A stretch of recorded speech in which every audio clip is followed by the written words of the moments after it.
that. Okay. I you YouTube technically got all that information. I was on time. I was totally on time. The go button wouldn't work. That's not on me. YouTube, don't you do this to me. Don't you say 9:01 is my. Oh wait, on my side it says 9:01 is my official start time, but 0 people were here. Well, I'm even gonna argue with YouTube on that one. I hit the go button before 9:01. What is it doing? Come on. Come on, YouTube. Why all the things? Why I got everything else set up though, so I'm good to go on that front. That feels good. That does a thing for you. So hey everyone, I'm me. You're you. Hi. I'm glad we could communicate like this. I'm playing more Silent Hill 4. Okay. So this is the call to everyone of the idea of if you've got Silent Hill, if you've got a copy of Silent Hill, what the hell is the game name? Shattered Memories for PlayStation 2. I have been going through something today, yesterday, day before that. I've been reorganizing the office. My hair, is it even presentable for today? I've been reorganizing the office so everything fits in here, so my living room can get back in shape. I've also been re-downloading and redo. So okay, I installed the new internal storage on the PS5. The new the M2 solid state drive that's extra 2 terabytes on the inside with the heatsink. So a PS5 can now hold all of the PS5 titles released to date. So I was busy installing all those updates, and at the same time, forgetting that my new PS4 external drive can, I believe, hold every single title I've got on the shelf. So I've been systematically going through and trying to go to the ones that were more likely to play first, and just I want somebody to if someone just took a sharp screwdriver to my eye, that'd be great. Because all of the games are back in their boxes except for the games that are not in their boxes because I can't find the box. Otherwise, that shelf is showing me that we've got a lot more choices for games than I usually think of, because I don't have them displayed like that. Like, I have them usually full, but I only usually have like one shelf full and the rest of it is a clusterfuck. Now I've got the top shelf is this gen with one line of games. So there's the stack of PS5, the stack of Xbox, and then the stack of like PS4 and Xbox that has last gen that still gets played a lot, and then Nintendo Switch. And then below it, I haven't even gotten to the Xbox One games. It's all PS4 games. So if you want to send me more, that's great. I need to actually show people what I do and don't have soon, because I'll be able to actually visually show people. But my goal is that we can basically pull any game off the shelf and it's ready to go. So once I get that finished, there's no reason for me to keep the PS5, the PS4 hooked up in the office. I'll put it in the living room so if I have to grind a game off screen.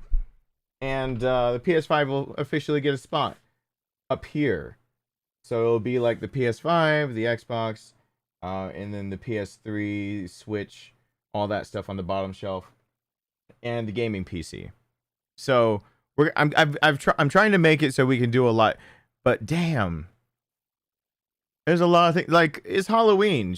I feel like Dead Rising 2 is like a given. Like, we have to do that. I should play Crazy Taxi. I'm looking over at the games. I'll say hi to everyone in just a second. I'm just looking over at, like, it looks like just a stack of games, but it's like games, but it's hard work. Now I know that everything's sitting out. I want to do a stream where we just try out games and I get to see how they feel, and then if whatever feels right to me is what I start recording over there first.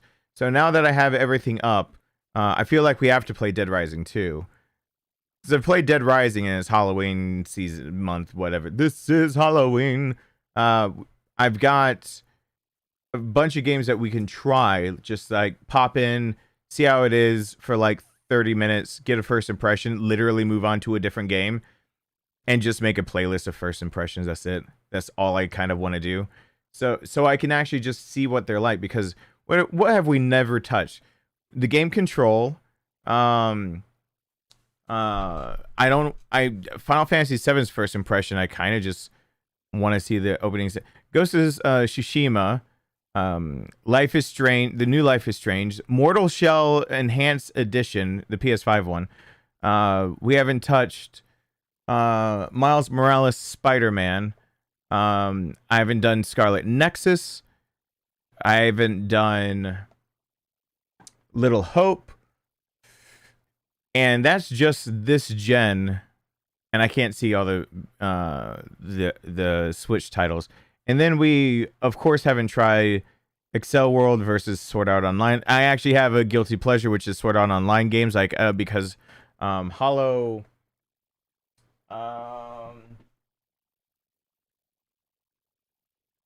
Art Online Hollow Realization was like a PS Vita title that I used to play all the time.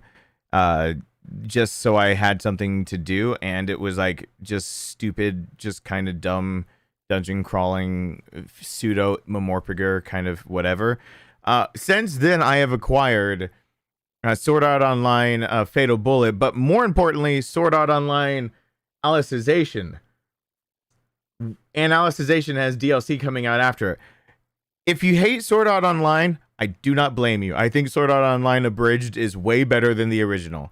They are coming out with movies that actually expand the story. Maybe they can actually... Reki Haro can get the original Death Story right. I have a lot of things I could critique about it. I have very few things I can critique about the story arc for Alicization. It's like they finally figured out how to write. Is that mean? It's like they finally figured out how to write, and then they just, oh, give me the knobbies. We're starting apparently. Like they finally figured out how to write, and they're just like, well, I guess we'll just put it all in Alicization. So I have the game for that, but I'm still looking like through a game list over here of like, what have we never even tried? I haven't finished Call of Cthulhu. We haven't tried on Crash Bandicoot, Nitro Fueled, Catherine Full Body,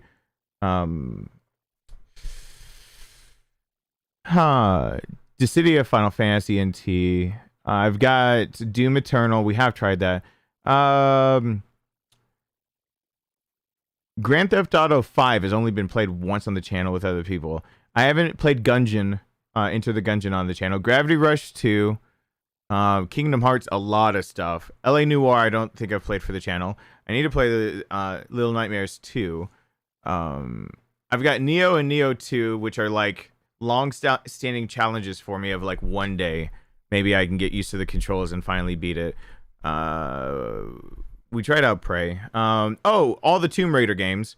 So I have Rise of the Tomb Raider, Shadow of the Tomb Raider, Tomb Raiders, Persona 5 Strikers, all the dancing personas.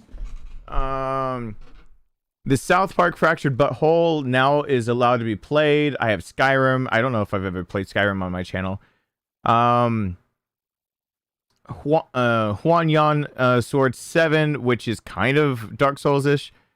All the Uncharted's, The Witcher 3, World War Z has a new expansion to it that's completely different. I've got Res Infinite, if you couldn't tell, because I've got the vinyl for it right here. Have we tried Left Alive? I've got A Way Out, A Plague Tale, Long Dark, Mega Man 11. We did try.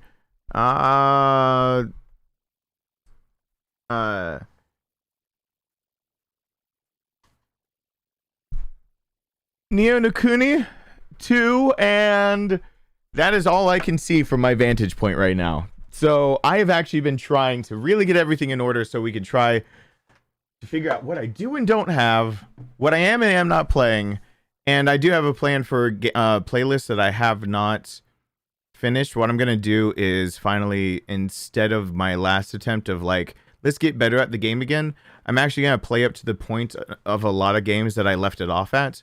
I'm actually going to play back to the point wherever I was for a lost playlist. So I'll do a live stream of playing back to where I was.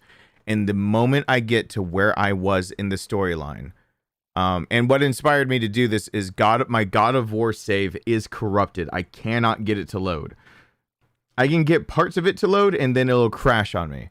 So I have to restart God of War and see where I am and just try to choose whatever is a choice in the game. If there are any choices or anything that can be done differently, I just have to try to do everything the same and then look at my old playthrough, see exactly where I was, and we'll just pick it up from there.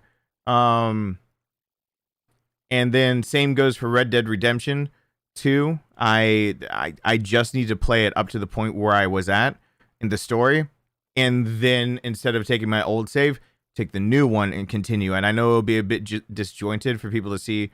Some things might or might not have been done perfectly, but I think that's what I want to start doing with all playthroughs that were not finished. That we just start playing a live stream of what I've already done to catch people up. And then I can do a compilation video of like previously on to get everyone back to speed if I haven't touched the playlist in forever. And kind of I'll just explain in the beginning that we went through live streams to get back to where we were, but I can record the footage of the game footage of everything we do over there, so I can put it previously on of just like kind of a cinematic to get everyone caught back up to whatever storyline I'm starting back up, because a lot of these are story-based games that people need to know like the notes of what's happening. So I think that's the way we'll go. I think we'll just start back up games that we should have just kept going. I'll do it live stream as soon as we're at that point, and then we'll do a lot of like first impressions of a lot of games, because there's a bajillion games over there. And then if you still want, I'll just take a picture of like this wall of games. If you do not see a title you would like me to try out on PS4, Xbox One, on my shelves, probably means I don't have it. I have a PO box. You can totally send it to me. If you've got the freaking I want to. Oh, thank you, Rainbow Dark. I need to unpause alerts. I totally want a Jack Skellington Halloween costume. I actually I wanted this year dress up as Jack Skellington. Dishonored 2? Yes and no. That's on the list of things. I never played the original Dishonored, and I think I got the story kind of like what's going on with it. Oh, LA Noire for PS4 I meant to play with you guys, because I played it once before, but it's been a while. And they updated the choices from like bad choice or bad choice, and you never knew what you were picking. Dishonored 2 and Prey fall into this category of they got my interest, and then like there was just something lacking. Prey, I know what it is now. I know, and it was the state of mind I was in. Dishonored 2, I feel like I needed to play Dishonored. I don't know if Dishonored has a up-res version for PS4 or something like that. But yeah, there are a few games that I just need to play back to where I was. And then of course, I have Soma re-downloaded, by the way. Like during this Halloween season, instead of scaring the shit out of you with jump scares, I'm gonna scare the shit out of you with your own existence. Existential crisis for the win. By the way, we are going to be adults about dealing with Eileen today, which is exactly why I said a repeating bar of a number that is very adult. I can't even say it with a straight face. Let me scroll up, say hi, and then unpause the list, and then let's get going. All right, because I don't know. Someone knows that? I like how the bar says, let's be adults, and the goal is 6969. Thank you for catching that shit. You got me on Kale, you got me soon on Silent Hill Shadowed Memories, the PS2 version, right? Oh my god, that'd be amazing. That is the Silent Hill we are missing. It's the one you guys deserve. Not me, you guys deserve it. Nothing says Halloween like Dynasty Warriors. I'm trying to categorize everything because it is hard for me to get to my old school games if I'm so disjointed with this generation's games. I need to be able to switch out this generation's games so when we do retro night, it's an easy switch over. It doesn't take a bajillion years for me to set everything up because I'm fighting through all of this gen's games. Is there a good way to show you guys like the work I'm putting into this? Like because I've also put a lot of things on the bookshelf and put them in the closet. So like all of the art books or books that have to do about gaming or art design, or me drawing, or that you've sent me, like Nier Automata, Edgar Allan Poe, Lupin the I was about to say Lupin the Third, but Arsene, which has to do with the stories of like versus Sherlock Holmes, which is the Gentleman Thief versus Sherlock Holmes, and which inspired things like Persona 5, Lupin the Third. Let me see if I can take this camera and let's just take. Will it stretch? Can I take you guys on a ride? See over there? That's a Red Riding Hood costume. Look, don't look at that. I'm still trying to figure out what to do with that. That's what I've been working on. You see that clusterfuck over there? Yeah. This is a small ass office, by the way. I told you over and over it's small. Do I have a light? We got the light of my phone. I've been trying. There's a light of my phone. You see that? Those are books. Stop focusing on the other stuff. Focus on what I want you to. The drawing stuff is on that level on the very bottom. Some other books. My amp is right down there. But yeah, games over there-ish. Stop focusing on the red writing. On the top is what I said. And in the middle is all the PS4 games. I haven't even gotten to Xbox, whatever. And the middle is stop it. Middle is my own books and cleaning stuff and other stuff just stacked because I haven't gotten to it. It's been hard. All right, let me point the camera back at me. Yeah, that's my ceiling fan. Do you like it? Did you like it? Did you enjoy it as much as I did? My ceiling fan? All right, let's do that. All right. There we go. I have I'm trying to scroll through what everyone had to say. Yeah, Spider-Man's on that list. Play Crash Bandicoot, yeah. I want to play Scarlet Nexus. So Scarlet Nexus is like what I've heard is like Dark Souls anime, except for they actually got it right. Instead of being like Code Vein and it being bland, they actually got Scarlet Nexus completely correct, is what I've heard. I've heard it's visually appealing, it's actually got a good storyline, and also they just got it right. So Scarlet Nexus is way high on my list of games to try out. Like I want to get on that, just almost as bad as I want to get on I was gonna say your mom, Mortal Shell and Ghost of Tsushima. Let's shut up, watch. You don't know me. Caitlin, Corey, why you gotta be so cute? With that, we got the oh, I should change the voice settings before I get. And then we've got Alyssa, GJD 8000, Shadow, Chelsea Rose, Noah, It's a Woozle, Hey Mary, Kale. Thank you. You can't prove it's me. Wait a second. I can prove exactly who it is. Rainbow Dark, you can't prove it's me. Yes, we're being extremely adult with that bar tonight. It's a repeating bar, so it'll always reset back to 69. That's also, if you notice on the scrolling thing, I'm gonna show you guys in a second. I thought that it might be worth my time to put something else. Catherine, I really want to play Catherine. And actually, Catherine is a character from Persona 3 or 4. I think 4. And you can actually download playable characters and actually play as Joker in Catherine. Because Catherine is a spinoff from the Persona. Yep, this is really my career, and I appreciate your support. I thought I should put that because I put 6969. I put a meme number as the bar because I feel like it. Blue Knights, Kale. Where'd I leave off? Courtney, hey there. Tiara, what's going on? And I'm trying to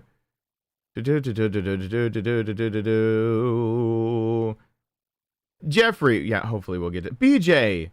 I don't know if I should start with something else or anyway. Boss. Oh my gosh. Please. No, I know who you are. Dadgummit. You changed your name and it throws me off. I know the face. Crap. I need to make a note. The ceiling fan was epic. Hey Bear, what's going on? John King, I see you in the background. T, I see you in the background. Take a picture with your phone and show us. No, that'd be way too easy. Why take the easy way when I can make it very convoluted? Hey Kevin Pitts, welcome to the live streams. I'm new to him too with the way that I treat everything. Hey Fire. Yeah. And why did it reset to say 70? Give me that penny back. No. That is oh, when it resets, it tries to get away from my decimal. No. We are the most mature here. The utmost maturity. It tried to make us mature. We won't grow up. Yeah, it's 70 now? No. I told it who's boss. We built this city on rock and roll. Oh. I saw someone use the relax command. Hey Elias, and thank you Alyssa. I'm gonna play this. Blue photos is 70. I showed it who's boss. Hey soul bad guy. I have made a new command. Wouldn't a bar with 69 always go back to 0, effectively never showing a 69? Yes, GJD. However, it means that on the bar there's always a 69, which is my luck number. I probably won't catch it the next time it does it and it goes to 70, so that you guys can actually do 69, but you know, one penny over would let it happen, and then I can go to the next one. I probably won't catch it one of these times. I need to take the guitar off my lap. So anyway, we've got how long is the shit list? Pretty long. But you know what? King of Sarcasm, go ahead and type in !calm. I've got a way for us to all stay calm, even if I have a high shit list. I made sure that Nightbot's got, thank you Aubrey, thank you Holt over there. Logic is sound.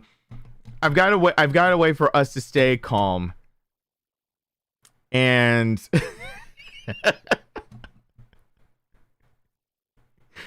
so Nightbot has this Nightbot has this covered now for, yeah, no, and just in case if it's time to panic, you can also hit panic if you need to. I spelled lunatic. Lucatics. It's Lucatics. Yeah. Do I have PT? Like as in playable trailer? I have my brother's PS4 that I never got upgraded, so I can install it. I need to. But remember, you always have !panic because that's actually hidden in the calm thing. I gotta change that. Did I say Lucatics? I mean, did Nightbot say Lucatics? Lucatics. No, I gotta call you guys the correct thing. You lunatics. That's probably also spelled wrong somehow, but I don't care because we're gonna start playing a game. Yeah, panic is panic, but it's at the disco. Nope, it'll still trigger panic as a thing. Yeah, so that's I think my calm and panic macros will really help everyone, you know, never lose their calm. We always, as it says on the bar, let's be adults. We're always adults here.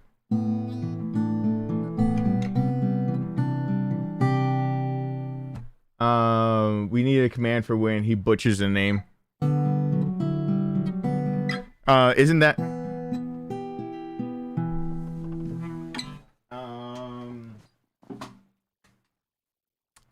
a command for when I butcher the name? Let's decide that, because I mean we could always play a game, but we could always, what should the command say for when I butcher a name?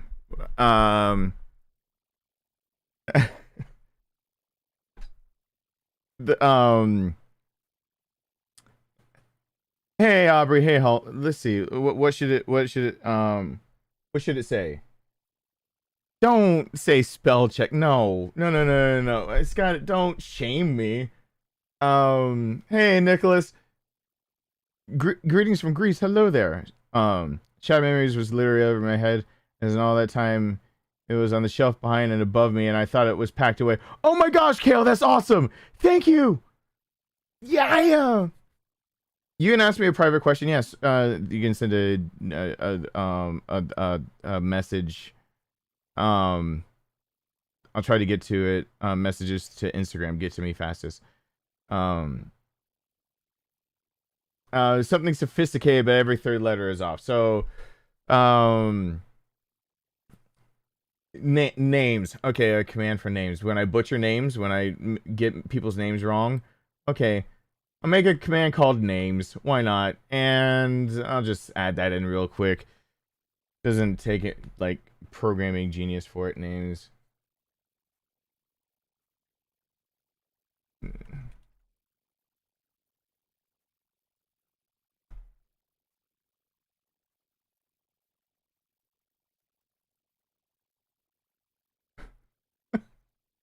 Did I just start typing this in uwu speech?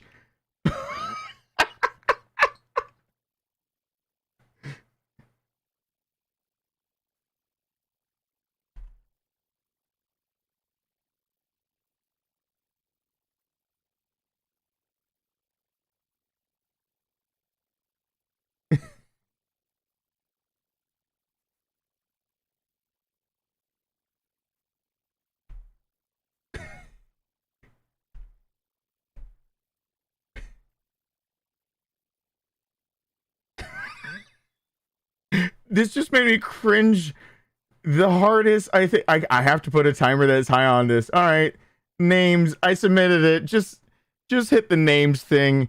Just exclamation point names really quick. Words are hard. Names are harder. I died inside. I died inside typing that. It hurt. I won't recover.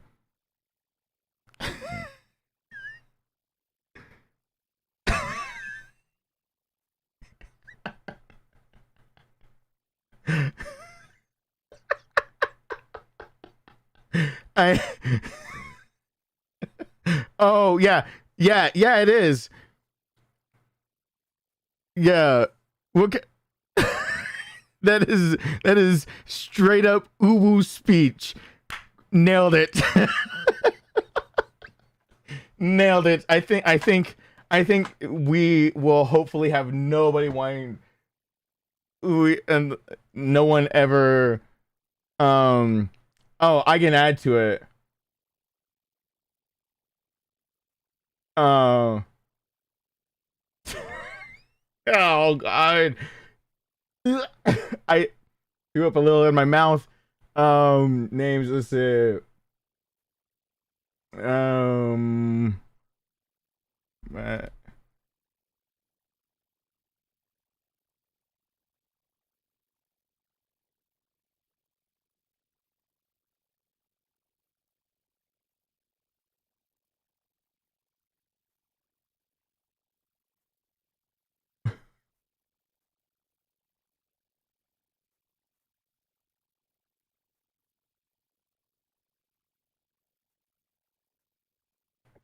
God, this is hurting me in my soul.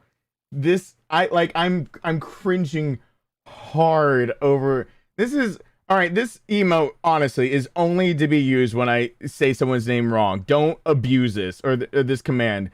Like I'm itching at my skin because I'm of how much I'm making it of how just god awful wrong I'm making it. This is to shame me. So this is my shameful emoji. Command. So anyway, I have it set to every 60 seconds. So type in names again. All right, type in names again. Oh god. Hey, you have no right to do.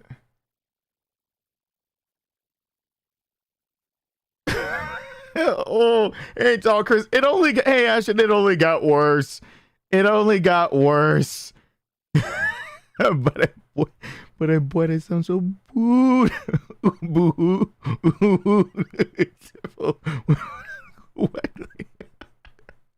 Hey, Andrew. Hey,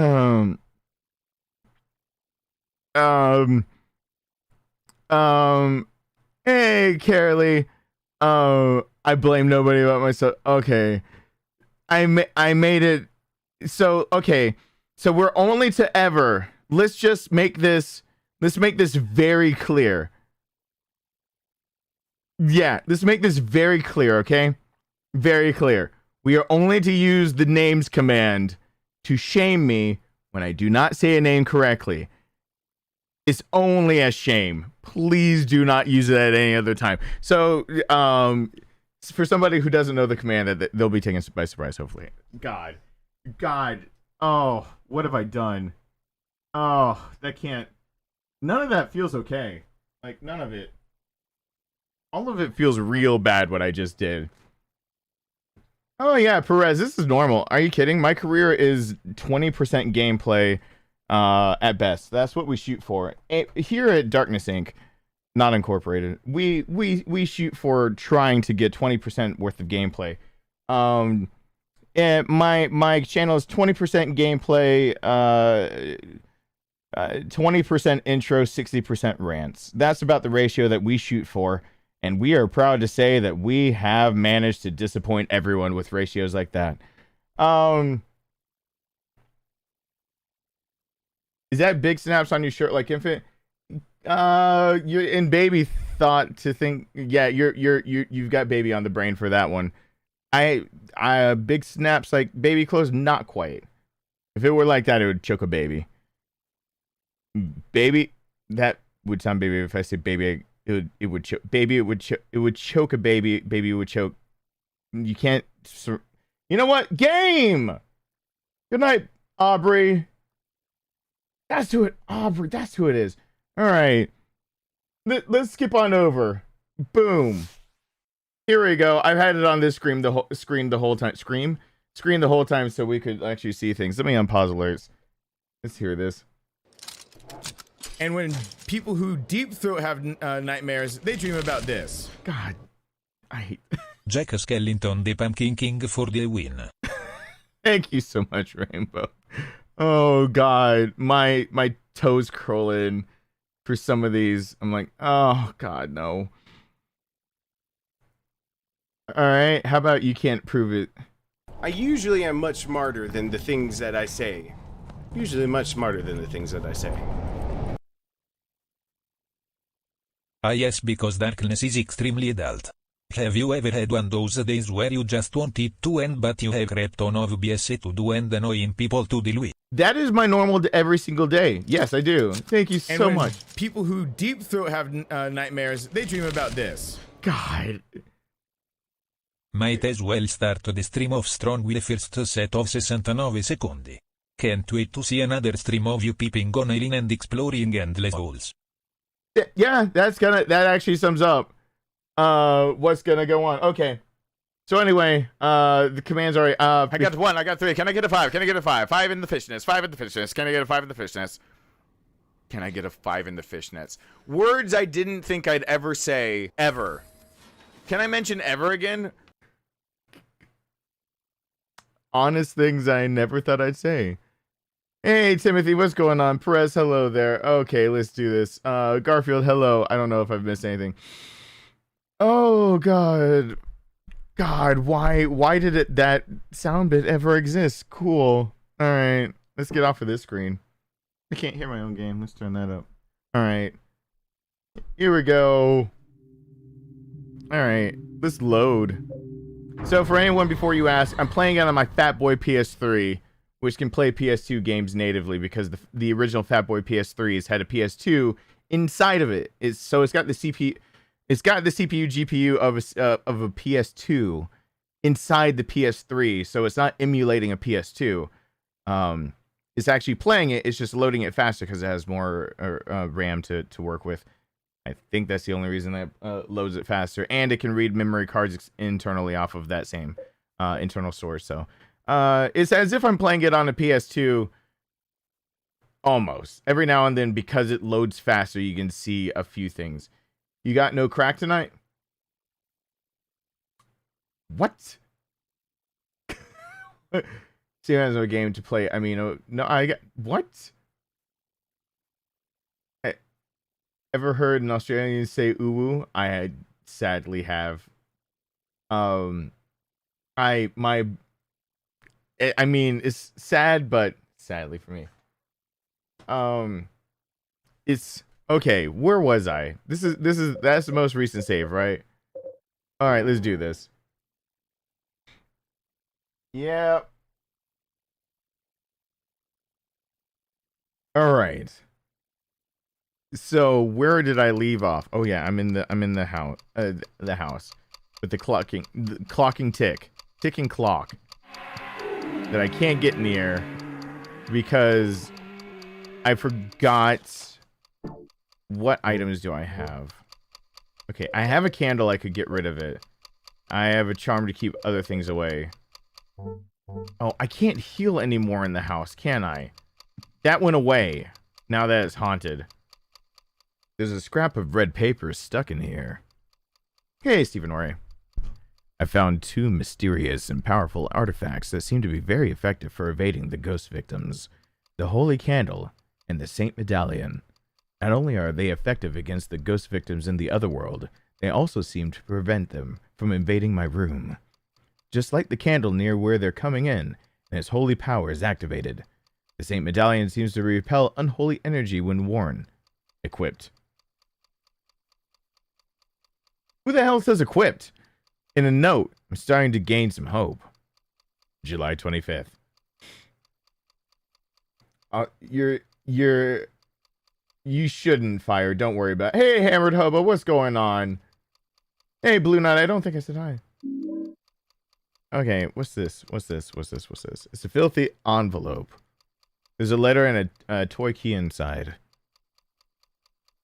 Mommy, I'll give you this, so please. Oh, God. It's inside my toy train. Mommy, I'll give you this, so please wake up soon. It's inside my toy train. Well, remember, we're adults here.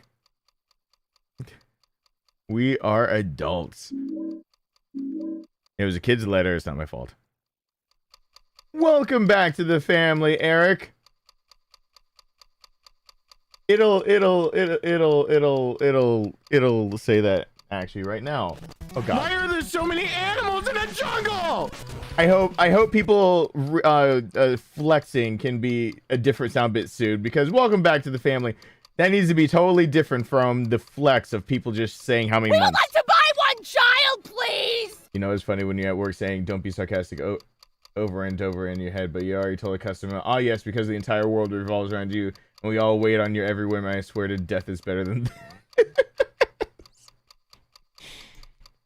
There's a few. Don't abuse names. I have not missaid a name yet. Thank you, Kigo Sarcasm. I appreciate that. Whoa, hi. That's some glitter on the wall. Let's peep on Eileen. There's a message carved in. No. Stop that. Is that like the ghost one is gonna come out? Oh, it's the bunny staring at me. Okay. What is with this? Why is it glitching? Okay. All right. I can use Andrew, thank you. I should before I go any further. And when people who deep throat have nightmares, You have to change dream that. about this. Well, this game is a blast from the past. We have to change deep throating to be something else. Sometimes I hate my. Oh, and then Alyssa. Oh no! Don't, Alyssa. Why? I usually am much smarter than the things that I say. That sound bit is Usually appropriate. much smarter than the things that I say. Why, Alyssa? Sometimes I hate my curiosity. You only have yourself to blame for this, Steven. Darkness is a soy, but he has problems when it comes to pronouncing names. Hey, it didn't sound half bad. Oh, I'm going full blown woo, bitches. I'm kawaii as fuck, yo. and Giorgio backs me up. Oh God, shoot me for saying all of the words that I just said. Why is everything glitching out a bit? Are those all the places the ghost could be? Why change that is beautiful? Because I feel gross every time it plays. Why was that actually good? Because I am uwu supreme. Are you kidding me? I am Dawalness. Now, because you did it bad and tried to challenge my uwu, you need to say sorry.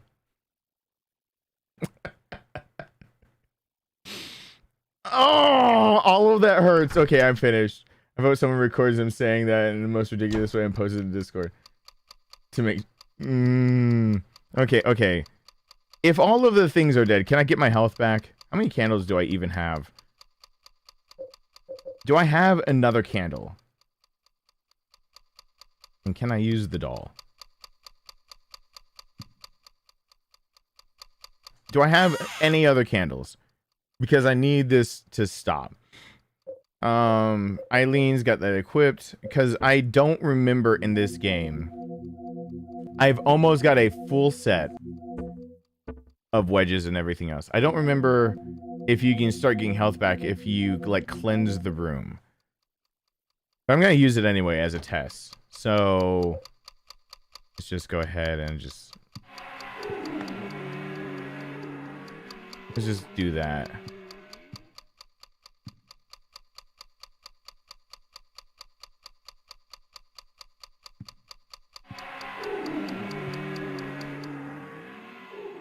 All right. Can I regain my health in my room anymore if it's cleansed? Because I know that the mechanic to gain health back I remember the first time I ever tried to touch this, it went away. And I wondered if you could get it back, but I never actually properly tested it. Nope, it's just gone. So when I lose health, I'm really screwed.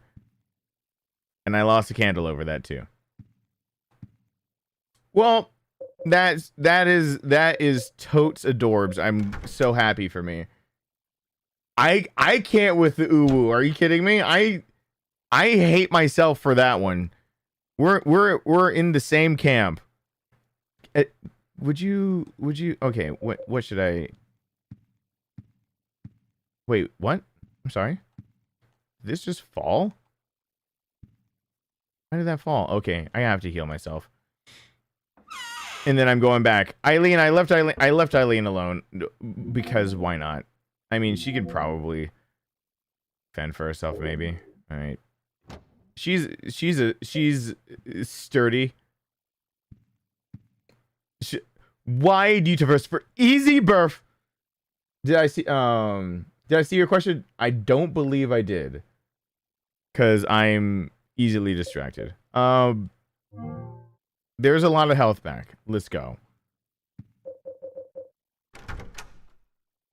Why don't we have fun with something else annoying? I suggested like the mac and cheese.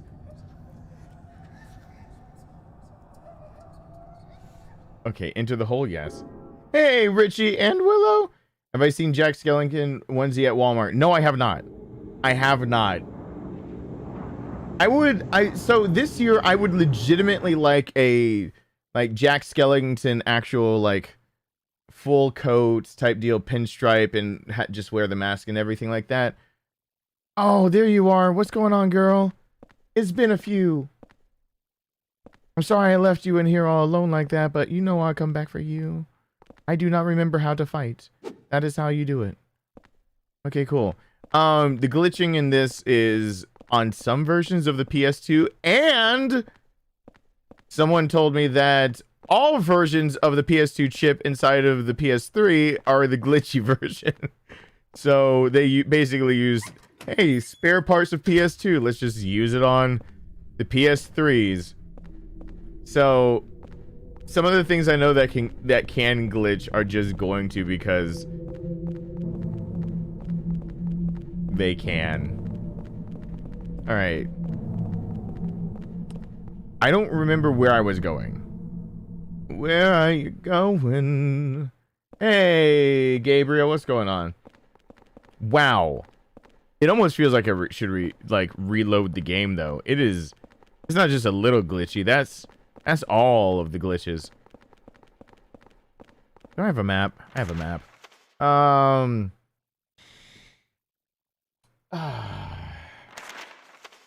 I don't remember where we were going.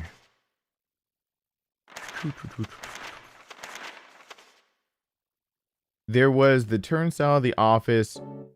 We might end up going back and looking at old game footage. I'm just following a trail of dead bodies at this point. I'm just like, are those things dead? Yes, go on. All right, are those things dead? No, cool. But I did leave off over here, so that leads me to believe maybe I go that away and figure out what I was doing before. And maybe the game will stop glitching on me.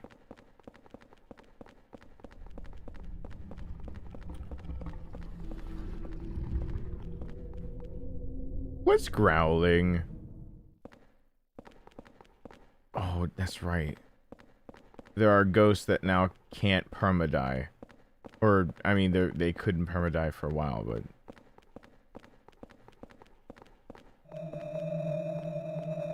Oh, I have that equipped. I used to live in North Ashfield. I used the subway all the time when I was younger.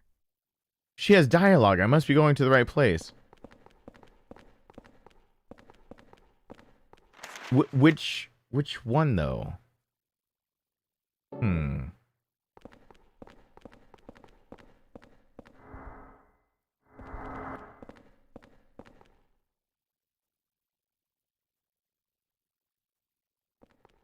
There's a community ticket here.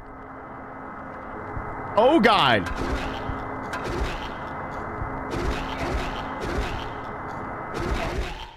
Alright, that goes away for a second. Are you joshing me? Do I really have to? It's in the toy train. What is it? The toy train. What toy train? Where's the toy train?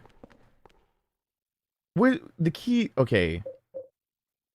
Key. A key shaped like a plastic key. It's key. What? So did I actually did I need the? Thank you. What? Thank you, King of Sarcasm. Oh God, why is it squishy? I am desperately gross. I'm desperately just trying to even figure out like where did we leave off without me going DarknessJackson and rewatch my own stream to see where I was. Have I ever finished Silent Hill 4 before? Yes. We would like to buy one child, please! Please don't judge me. Game more jokes. I hope death is a woman. That way it will never come for me.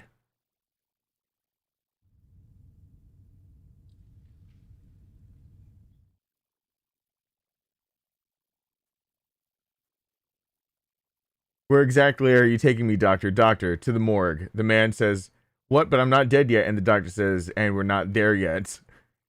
And we're gonna... I'm sorry. I actually really like that. I hope death is a woman. That way it'll never come for me. I apologize for liking that a little too much. Sawi, not Sawi. Coins.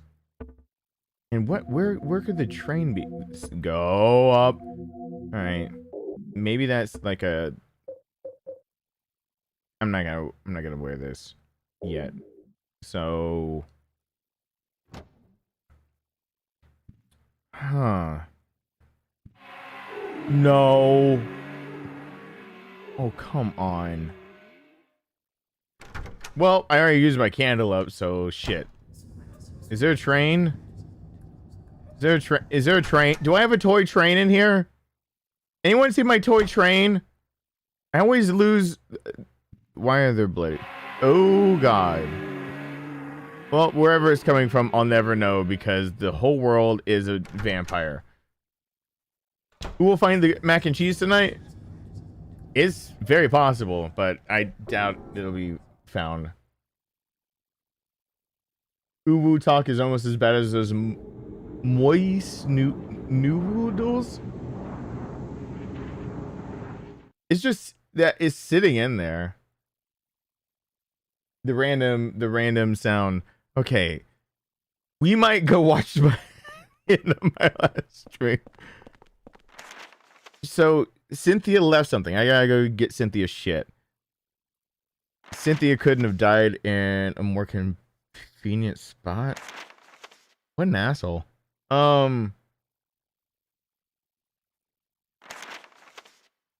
If you're gonna die, like, just be nice to everyone else. Die in a good spot.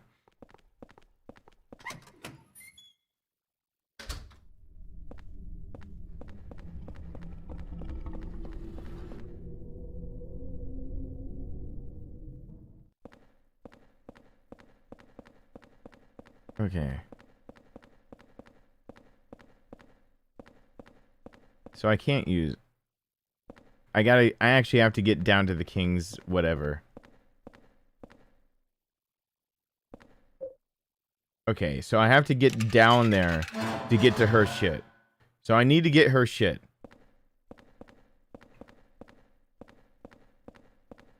Please tell me there's a woman following me. Alright. Why isn't there a woman following me? Did I leave her behind on accident? Oh, come on! GGD. Come on!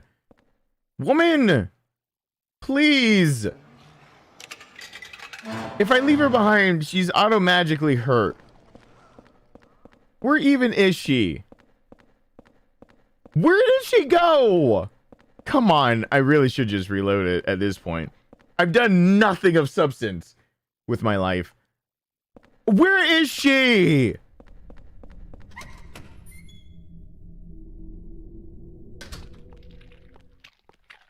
She was left in here the entire time. Fucking Eileen. Oh my God. Eileen. Like, you had one job. Like, you can even be gimpy with a cast and just hit things with your purse. And all I ask is that, oh God, is that you just try to keep up a little bit. I don't even think I'm making big demands at this point. I'm just like, I can't use this here. Please get in there. Just get in. Are you inside with me? Yes, thank you. Let's go. Eileen has a lot to live up to, and she's an asshole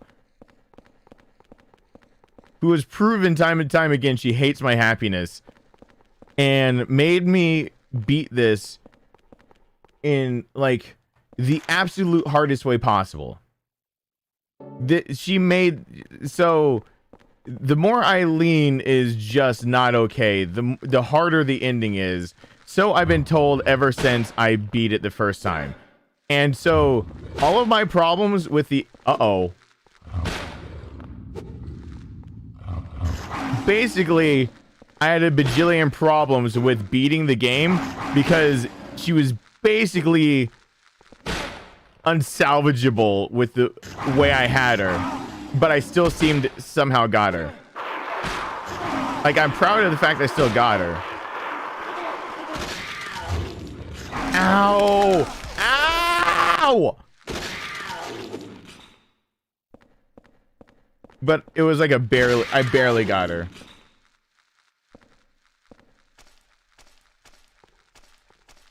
Why are there... Why do you do? What is this?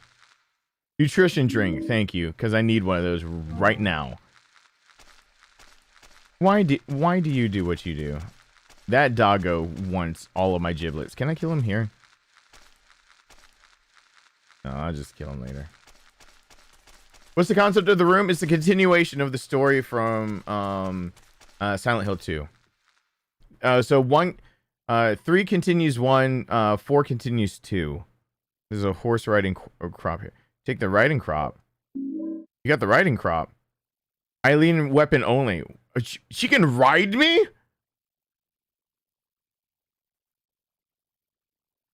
I'm sorry. She must have heard I was a power button. Light and easy to use with good reach. It looks like it would be very painful. I'm already in a lot of pain from chiropractic care today.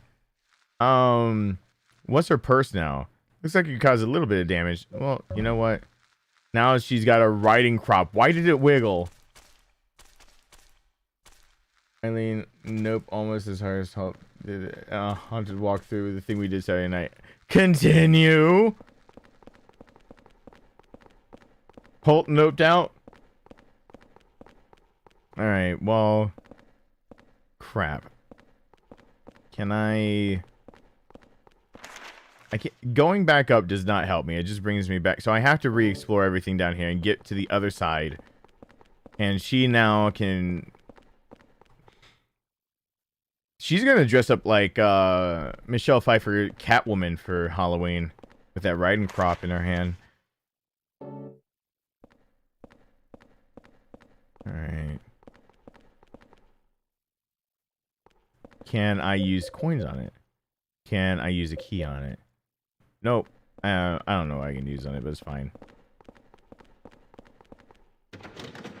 Alright. That's fine also. Wait, what? Oh. Hey, we should run, woman. Woman! Woman! Woman! Woman!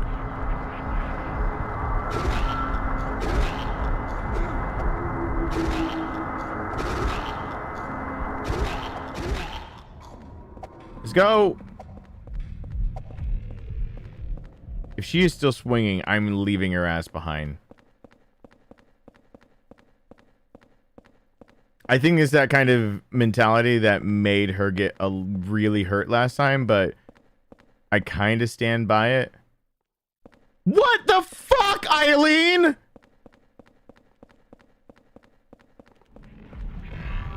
Are you kidding? She was just getting hurt by that ghost and staying there. Jesus Christ, Eileen. Oh, I got the deadliest blowjob ever. Come on. Eileen, stop. Stop. Eileen. Come on. This is stupid. This is stupid. Eileen, please. I am almost dead because of you. Oh, you can't kill the ghost. She stayed behind because she's got a riding crop and I won't let her saddle me quite yet. Impatient woman. Jesus Christ. Did she not come in the room with me? Eileen, you are just the worst.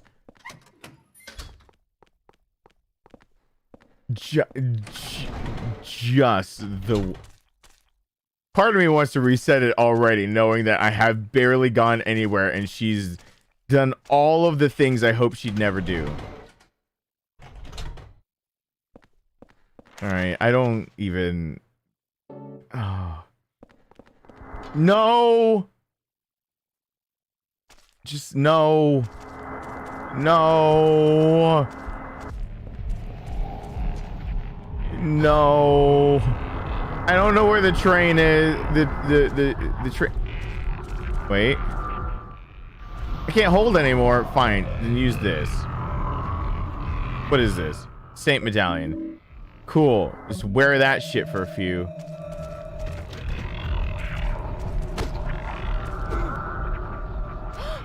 Come on. We got, where are we going? Eileen, I don't know where we're going. Eileen, Eileen, there's still a ghost chasing. I don't know where I'm doing, Eileen. Eileen, listen, Eileen. It's like an every man for himself deal about now. Eileen, we might have gotten the wrong card. Let's go. Just fucking hell. Eileen, I swear to God, if you're standing right there, I will shoot you. I have to shoot her. I want to know, does that door do anything? Is that door different? No, that door's not different. Okay, I'm wearing this. Can I get on the train at a different place? Eileen, keep up. I'm wearing the damn medallion because your dumbass won't stay away from the ghost. Ooh, they've come back from the dead to play. Shut the fuck up, Eileen. All right, this is probably the way I have to go. Why? Oh. She's breathing hard. Hope she has an asthma attack. All right. No, I mean, we're all adults here. Everyone makes mistakes. Eileen's fine. Oh, this. What's in here? There's a filthy toy coin inside the box. A coin caked with dirt and grime. I bet I could clean it in the kitchen sink in my room. Gasp. I probably should. Redheads are scary. Thank you. Okay. I usually am much smarter than That's the things not a that redhead. I say. Is Usually much smarter than the things that I say. Good news also, I am now dating a redhead who actually enjoys my sarcasm and just tinkle it too, cause saying you know when I see you remind me of house when it is raining I want to be inside of you. Oh, please tell me, King of Sarcasm, please tell me that's an actual pickup line. Please, no, I need to know. I need to know this. Like, I need this. Listen, did you actually try out a pickup line of saying, you remind me of a house when it's raining, I want to be inside of you? Please, we're out in the rain, and yes, it was. Oh my God.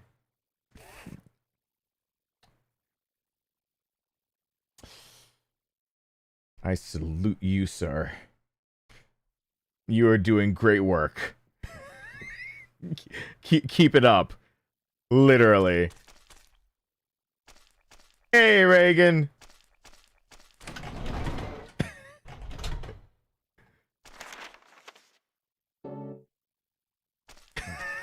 That is... Oh, it's a ghost. Eileen, go fight it solo. I usually am much smarter than the things that I say. Usually much smarter than the things that I say. Oh, God. Hey fam. It's been a rough one at work, but I know what will make me feel better. Daddy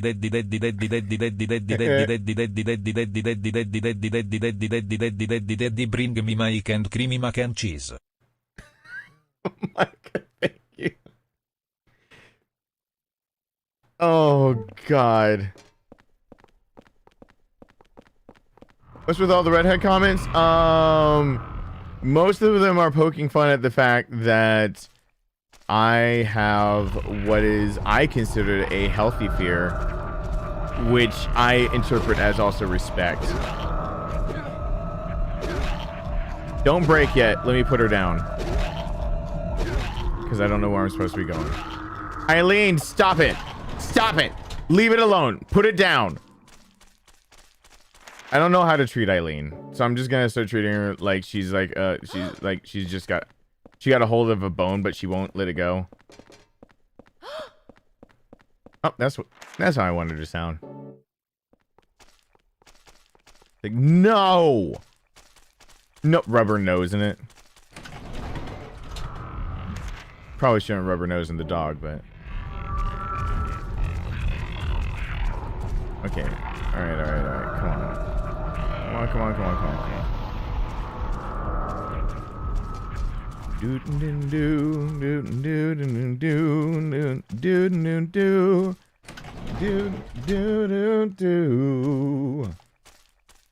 Hi, Spider. Hey, Lee Bird. Actually, I read your name and I read it as Ballad Bird Lee from Gungrave. For some reason.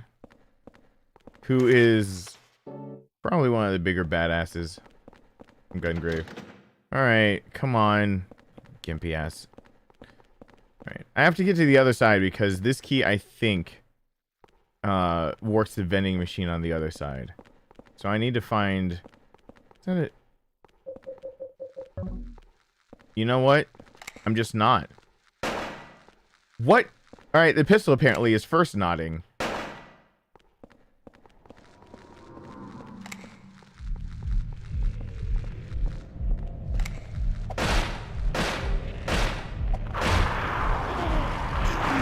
No! Stop it! Eileen, help!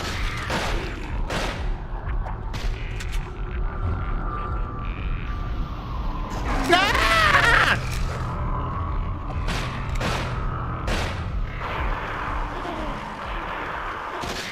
You're up to 2 stars now. That is right. Woo-hoo-hoo. I'm dragging a dog around. It's not dead. Okay. I'm good now. Get pistol. Please pick up the pistol bullets. Okay, how do I... Yeah, reload that. Alright. Alright, Eileen. Hey, Stacy, what's going on?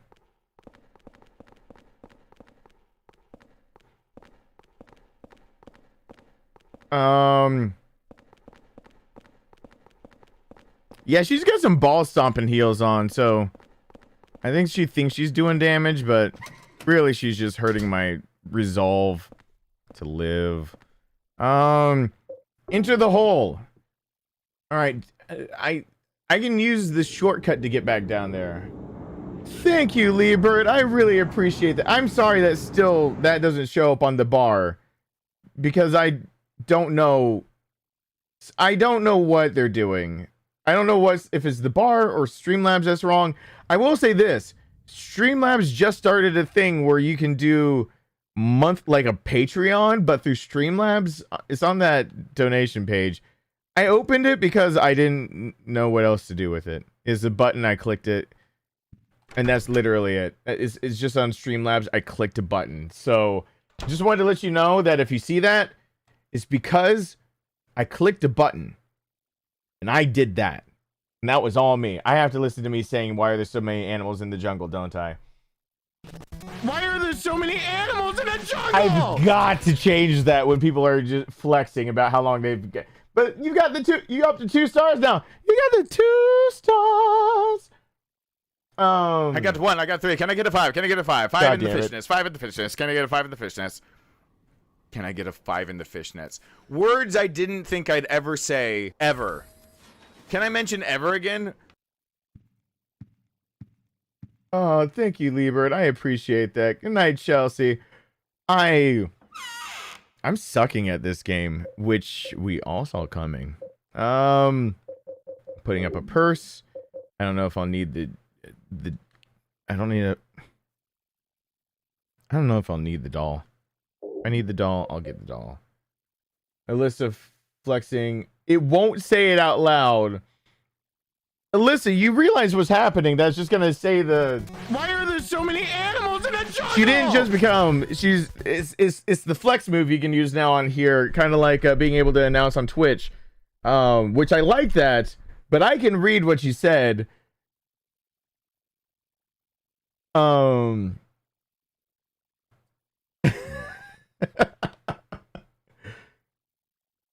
I read this out loud? Does everyone think I should read out loud what she just put in chat? Because I can read it right now. I can do this. I need a health item. Do I need a health item? No. I just decided against it. Should I read that out loud? She typed it. I feel like I should read it out loud.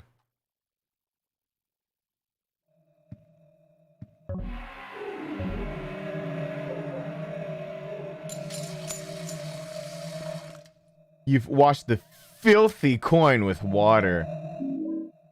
Yep. That pendant is breaking so hard. Change the flex message sound to mac and cheese and see who flexes and who doesn't. I don't know. See, they haven't split it up in Streamlabs yet. Let's see if they have yet. Let me refresh Streamlabs and see if they've stripped out flexing from people that are new. Because if they have, I will make them different, and so that you can flex all over the place. But let's see. Let's see. There's the widgets. There's the Thank you, Kick of Sarcasm. Hold on. Widgets! Come here. Hello, my name is Giorgio. I didn't even ask for your name, Giorgio. Why are you doing this to me? I don't do this to you. I don't come up all in your place and do random shit. Why did it do that, though? That's actually really weird. How did Giorgio just speak? I didn't press a button for Giorgio to speak. What is happening? All right, members. All right, I'm under the members tab. There's a welcome to the family. Is there can I make a variation now with current settings? And is it a variation randomly? Ooh. Months as member is at least. Oh, I can make variations. And I can make it different. So I can make it months as member for how long, and then it won't say welcome to the family. It can say something else. So like I can make one for each separate like milestone. Oh, that's awesome. Oh, that's cool. I need to change that so it doesn't say animals in the jungle over and over. And the message will say, I'll keep it as welcome to the family. Just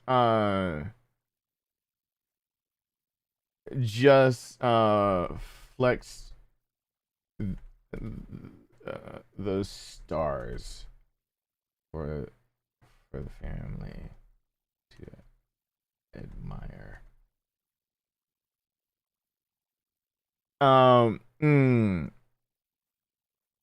There we go. And let's set it to months as member is at least 1. So it won't do the other one, and it will say welcome to the family in the background for right now still. But I can change it from animals in the jungle to... What sound should I use? What is this one? If you want the... Nope.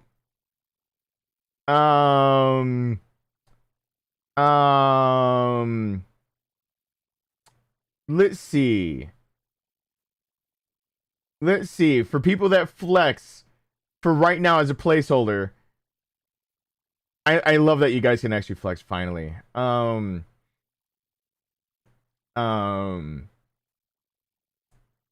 I could just bring... I will end you, thought!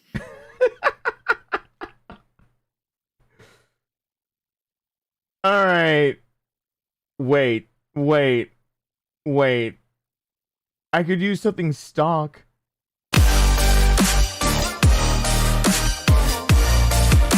Ooh. Ooh, that's a little too on the nose. Whoa. What's with that?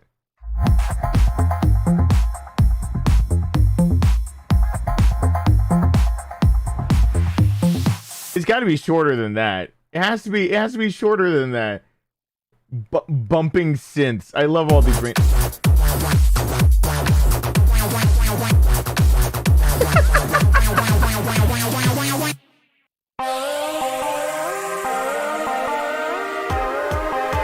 I love.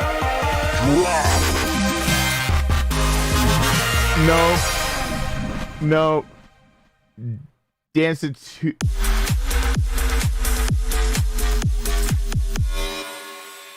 I don't. This is. You know what? What does this sound? Or. You know what? Something simple. We can't have all of that shit happening. Okay. Now when you flex, I've got a variation up that will actually, I can't believe that there are actual variations. Okay. So now new family members are different from returning family members, I guess. Okay.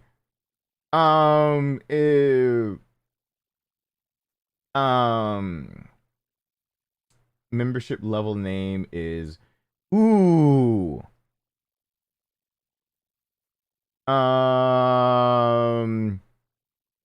I don't know. I think this will cover me for right now. So I'm thinking I'm gonna give you guys more and more flex. So like at 12 months when you go off and flex, it'll just do something ridiculous. People that flex over 24 months get to be ridiculous. People that over 36 get to be ridiculous. Yeah, I'm gonna go that route. So yay! Flex in my chat! Everyone flex ahead! Oh, thank you guys. While I was on that other screen he did stuff. Thank you. I appreciate that. Wait a second. Why did it say some things? We would like to buy one child, please! She also likes leather. By that I mean she has claimed my leather jacket as her own, and I do have a good one. Question: how do I take it back? Okay. Redheads. Oh, Vegeta saying y'all better duck. Why didn't I? Thank you for that. Let me change it to what it should be. How do you take it back? As I'm changing it to Vegeta saying y'all better duck, because that is super appropriate. Thank you for coming in clutch for that one. Where is my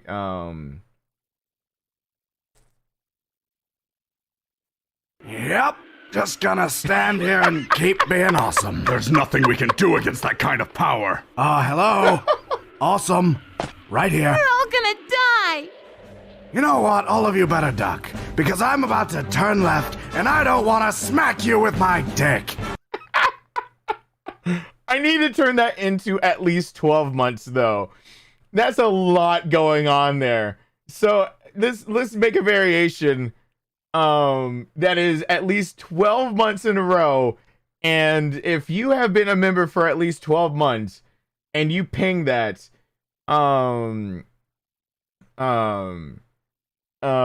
made the family a duck. All right, and yeah. So if you've been a member for at least 12 months and you decide to go by the super chat button and flex, Yep. yeah, you get that. So that'll be for right now for 12 months. That'll work. And I'll make one for 24 months really quick. Which for right now has to probably be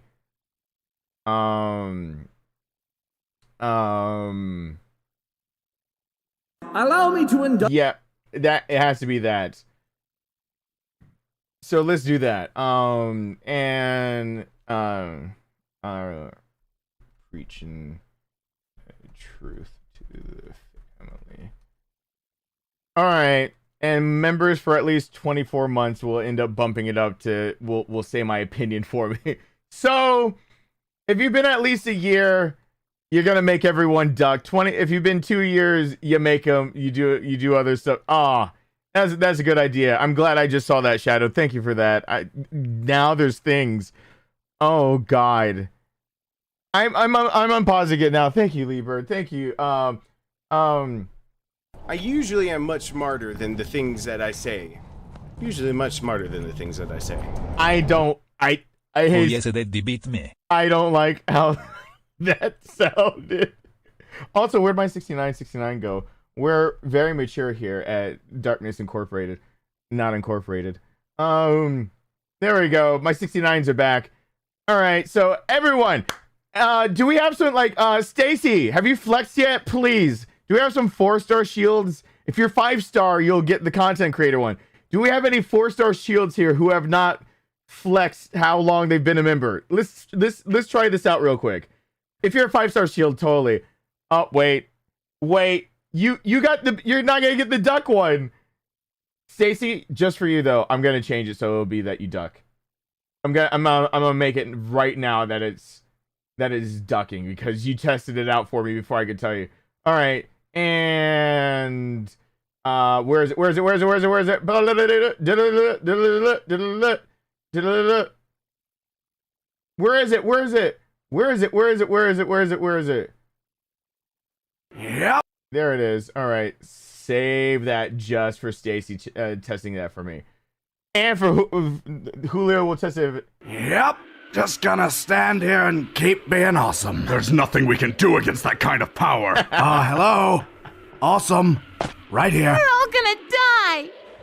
You know what? All of you better duck. Because I'm about to turn left, and I don't want to smack you with my dick. Thank you, Stacy. I appreciate that. I really do. See, look, now you guys can actually... Allow me to indulge myself for a moment and tell you all what every content creator has always wanted to say to their audience. Fuck all y'all! So I've just got placeholders now, but I'm gonna make them all varied all over the place. I'm gonna make them all over... Thank you, Stacy. See, I gotta change that to something else. Just flex those stars for the family to admire. I gotta change that immediately though. I feel like I have to change that immediately. It's gotta be something I can use really quick. Oh,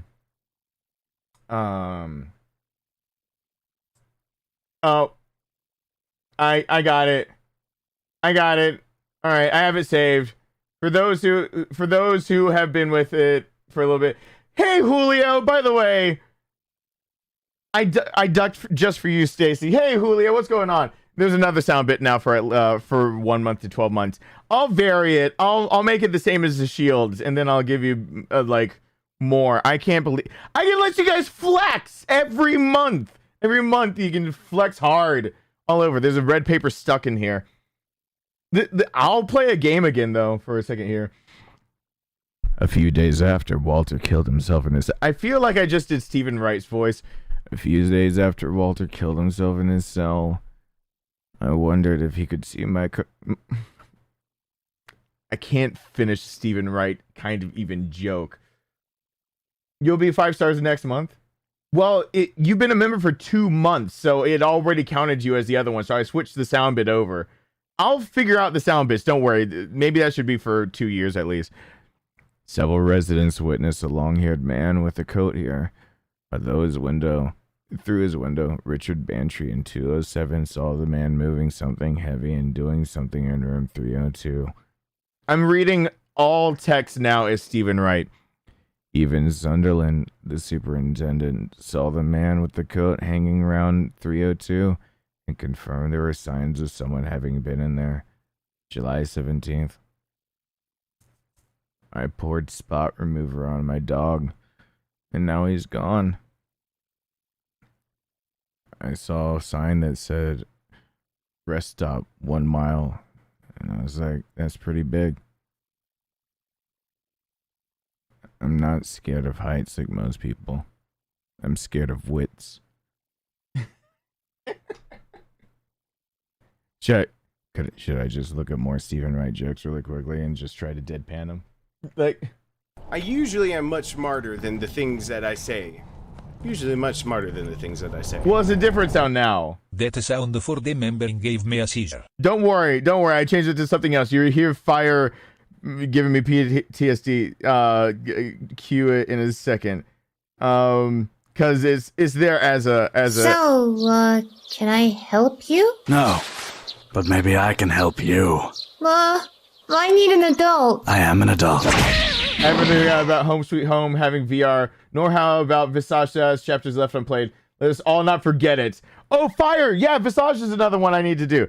I got really sidetracked, so I have to all of a sudden just randomly read a few Stephen Wright jokes because I have his voice ready to go real quick, and so I have to use them real quick.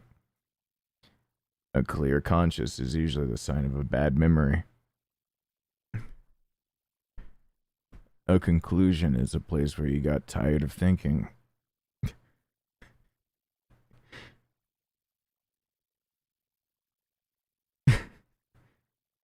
A conscience is what hurts when all your other parts feel good.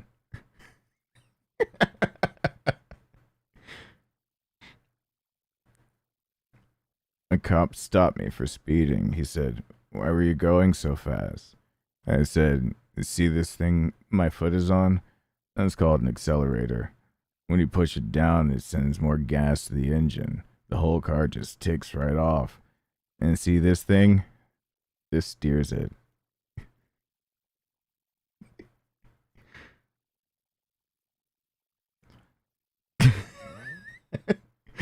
All those who believe in psychokinesis, raise my hand. I love Stephen Wright. He's a genius.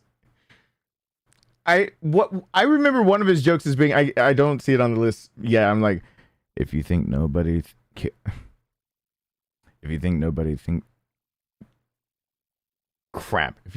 cares about you, try not paying a bill.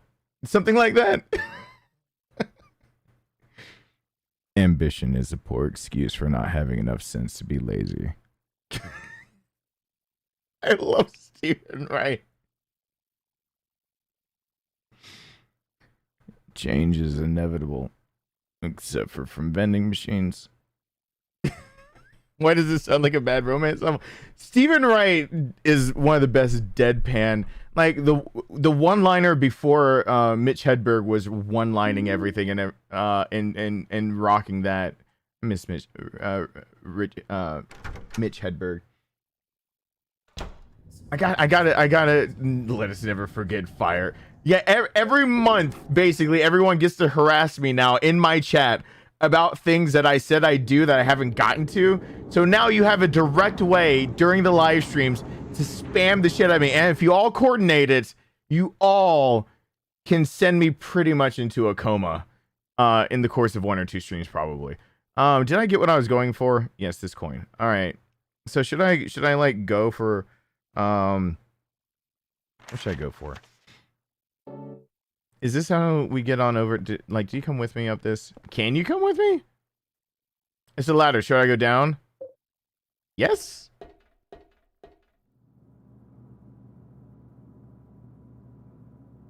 I can't use a ladder with my arm like this.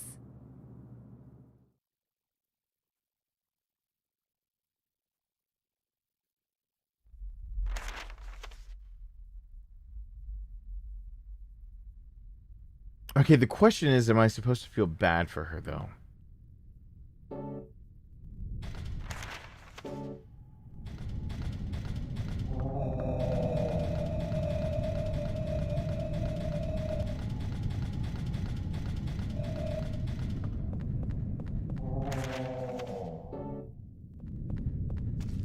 Okay, is the king line the one that I can come up all the way, or do I need to let her to able to follow me? Like, King Street line's right here, right? I'm not like leaving her behind for long. It's just I'm enjoying a respite from her being Douche. Like, I'll get her in a second. Wait, is this the really long escalator that takes forever that I'm gonna get smacked? Oh, God, no. Oh, crap. No. Crap. No. Oh, I made a mistake. Oh. I should not have done it this way. Thank you. Lieber, thank you once again. I have to guide.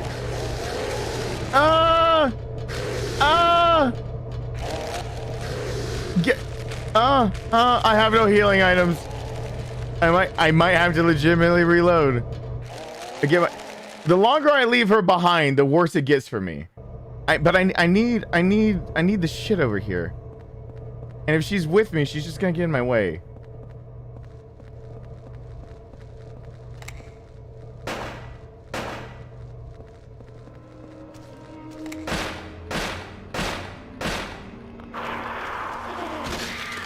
All right, to get this, take the nutrition drink. This is probably the kind of gameplay that gets you, I don't know, an Eileen that doesn't like you. And walk straight to her death.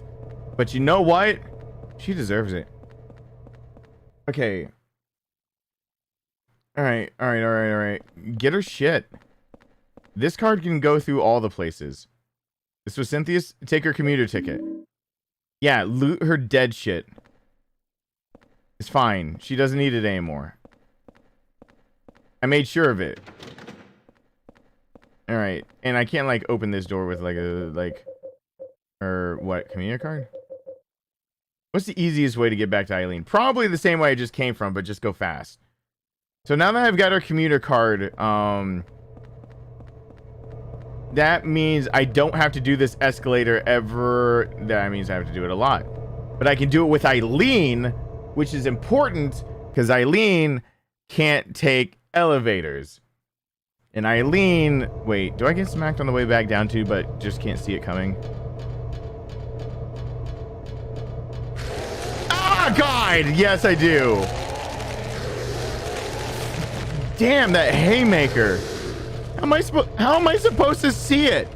I don't want to wait. Wait for it. I don't want to do that.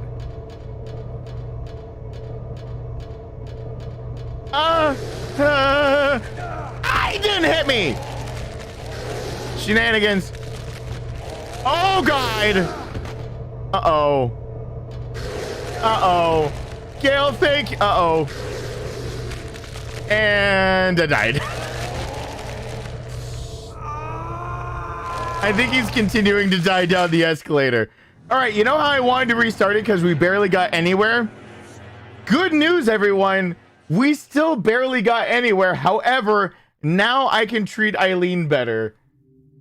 Which, this time I remember the 69 season 9 needs to be back there. God, I sucked like that. Just continue. Just hit continue. Whatever.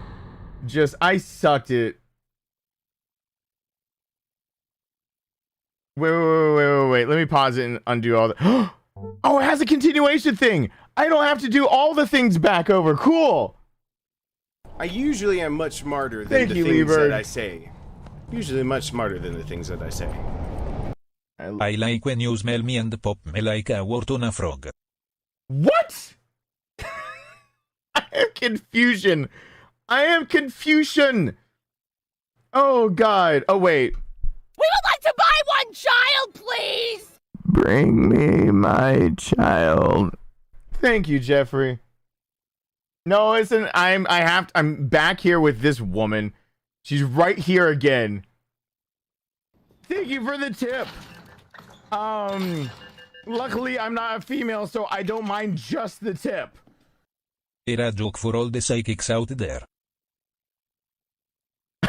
I see what you did to Gale. Thank you, I appreciate that. All right, she's gonna complain about not being able to go down on me with me again. I wish you'd. Thank you, Liebert, Jeffrey. Gail, I wish you'd just complain about not being able to go down on me. That'd make this game a lot easier. Take up Cynthia's role. I hope she's left-handed. Wait, which hand is in the cast? I hope she's right-handed.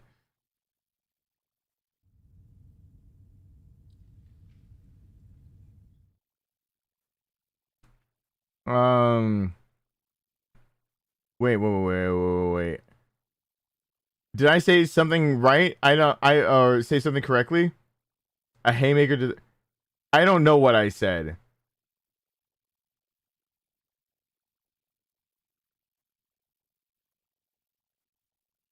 Wait, what? How did that quote show up? How did Manda's quote show up? Manda, you don't want me to explore hole. You want me to explore a hole. You want me to explore one hole. You're not asking me to explore a hole. You want me to plow them out. What the hell? I was just looking for what was possibly said by fire. And what the hell did I just find? What the hell? Hey, Dark King, what's going on? Jesus Christ, these are things I've said? Yeah, that was random. I'm having like 3 different flavors of brain farts right now. And that sounds more like me. How do I bathroom a haymaker to the baby maker? GJD's wife. Yeah, that sounds like... Wait. Oh, I got my neck to pop on a microphone. I'm gonna do it better tomorrow. I should tell you guys that they're concerned enough about me that I have to go in daily right now. So I have to be back at the doctor. I went today. I'll be back tomorrow and the next day because I am really fucked up. Oh, they said I could download an app to make Alyssa cringe because I asked if I could get pictures of everything. So there's an app I can apparently download and make Alyssa cringe. But yeah. I usually am much smarter than the things that I say. Usually much smarter than the things that I say. You're crack. You know me, Darkness, I love the tip. I'm just the tip. Thank you, Liebert.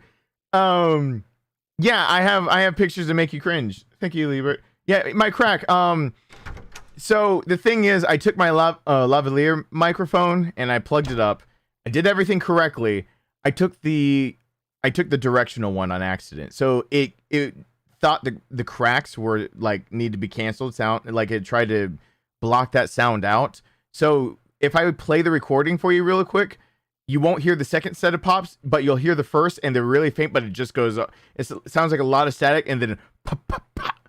Like, it's ridiculous. Tomorrow, we vowed to do it again because my neck is bad and my shoulder is... today's work was tearing up the muscle tendons ligaments that are set in their ways for my shoulder being dislocated. So now I can't reach behind my back with my right arm. My right arm is useless. Anything behind just being at my side. I can't make it go backward behind me. Like, you know how you can just randomly, like, you know, with it. Hey, there's my left arm. I can't do that with my right arm right now. It's all fucked up. And then my neck is fucked up too. So like they're taking another set of x-rays and they're doing all the adjustment stuff, and they're afraid that like my shoulder's actually more fucked than we thought, and that my neck is. But tomorrow they're gonna adjust it, and they're like, no. With how fucked your neck is, it's gonna, like, after today, drink a lot of water. Tomorrow, it's gonna do more shit. So I get chance 2, and then Wednesday I'm there for another adjustment. We get 2 more chances to get the correct microphone and make it sound god awful. So GJD's wife, I got you covered. You're going to hear my neck do all the things that a neck should never do. I just got, instead of my omnidirectional microphone, I got my One Direction. I didn't like saying One Direction out loud like that. That hurt me. I got the microphone that only goes one direction. So that was my beefaroni. And yes, I did figure out how to basically make you cringe, Alyssa. Good crack. Good crack, good donation, her words. Okay, I'll let you hear what I already got, and you won't hear. This is bad. This is bad.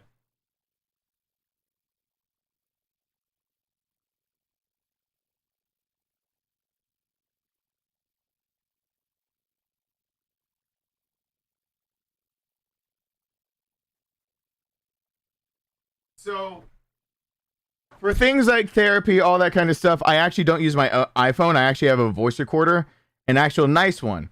I forgot that this thing really is picky about what kind of mic.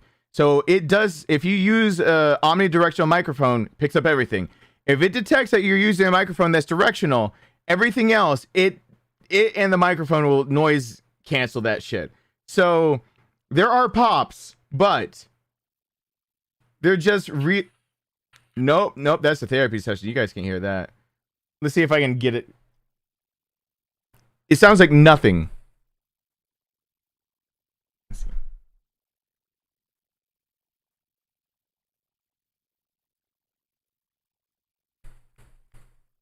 Did you just hear that doom doom doom?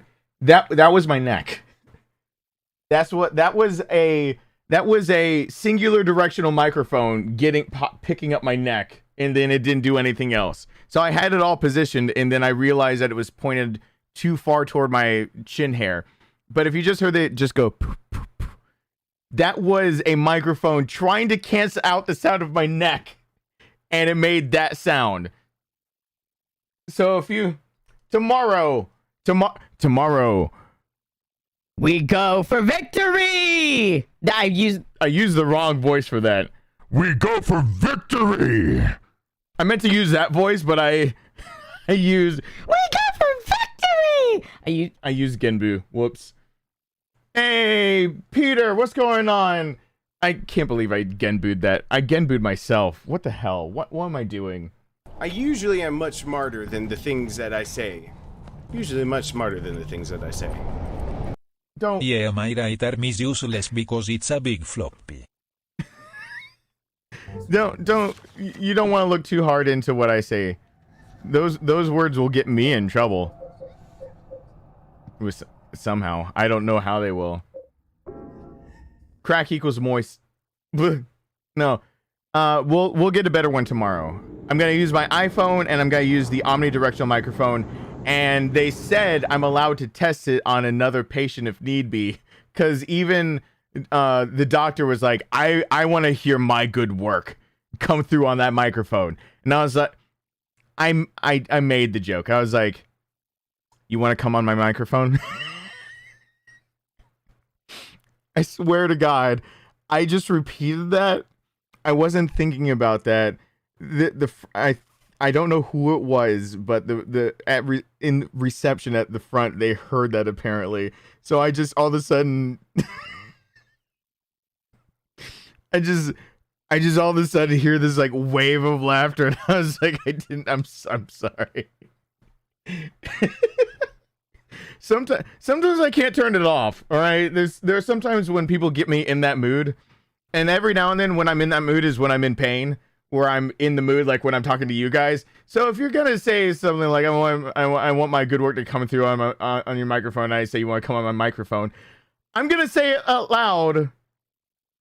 Yeah, I have to buy them all chocolate, but the orgasm balls, what are they called? Lints? Oh yeah, congratulations, Stacy. Today was the start of your new job. Not new job. It almost sounded like I said another word for job. New job. Yeah, I know you can't go with me. I can't use a ladder with my arm like this. Can you do other things with your arm like that? Asking for a friend. That friend is me when I'm alone.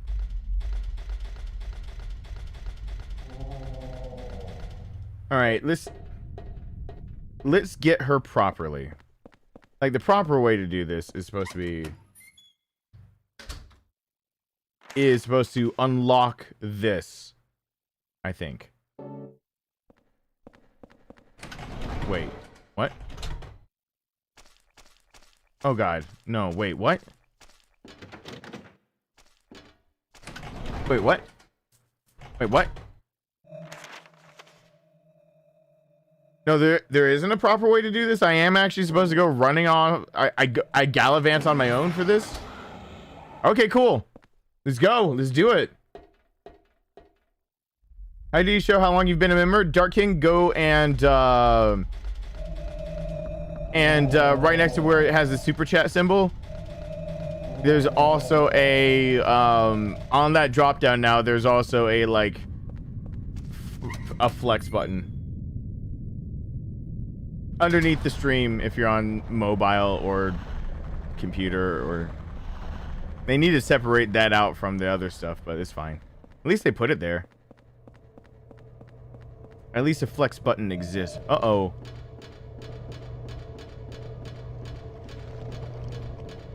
No, don't come.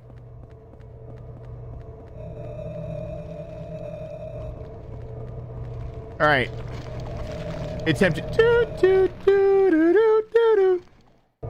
All right, hold on.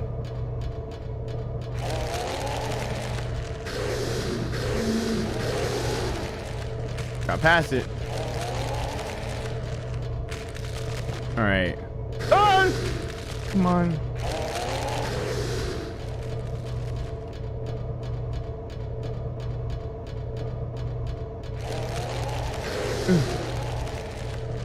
Oh, you guys have to remember, I never ate dinner, and I am severely lacking in nutrition today.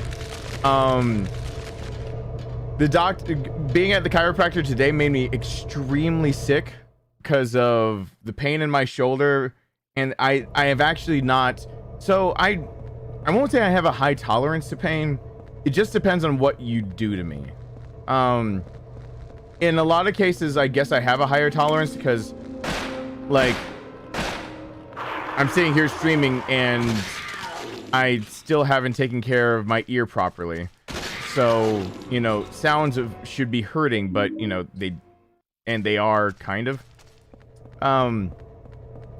But I don't know of anybody who can just take some of what was going on. So it basically, when they did stuff to my neck, they did warn me. They're like, hey, your ear's bleeding. So when they cracked my neck and it went sideways, apparently it was enough of a jolting of whatever's in my ear that needs to be treated with antibiotics. And trust me, I really know at this point, I used a medicinal cream at first to help the eardrum in case I just burst the eardrum. But now I know that I'm going to lose hearing in my right ear if I don't go take care of it. But they did all of that, and then they did everything to my shoulder.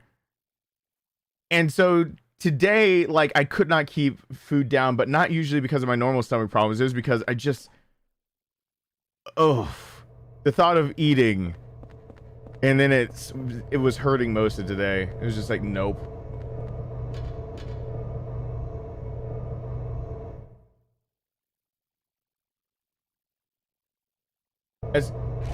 Escalator of Doom, here it goes. No. No, go back. Oh! You thriced me. Ah. Oh, crap. Yeet! Jesus Christ! Come on, guys. I hope Eileen never has to come down this elevator.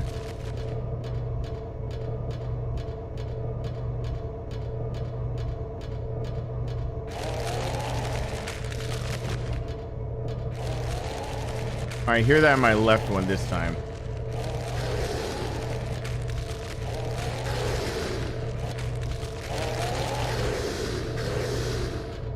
Could you go back in? Could you go back in? Go back in! Stop! Come on! All right. Here's the part no human was ever meant to complete. Let's use this real quick in between the two. Oh, come on!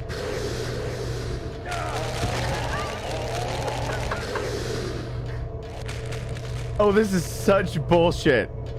This is bullshit. I have a medallion on. Oh my god.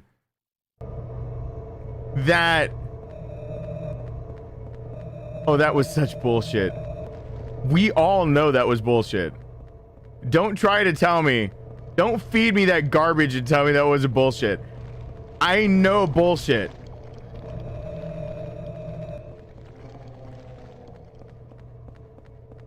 That was such bullshit. Please give me. Gimme. Thank you, Alyssa. Oh, no. Ah! The pendant broke. I'm fubbernucked. Wait, maybe there's something in here that'll help me. Oh, wait, they can go through the walls? Uh-oh.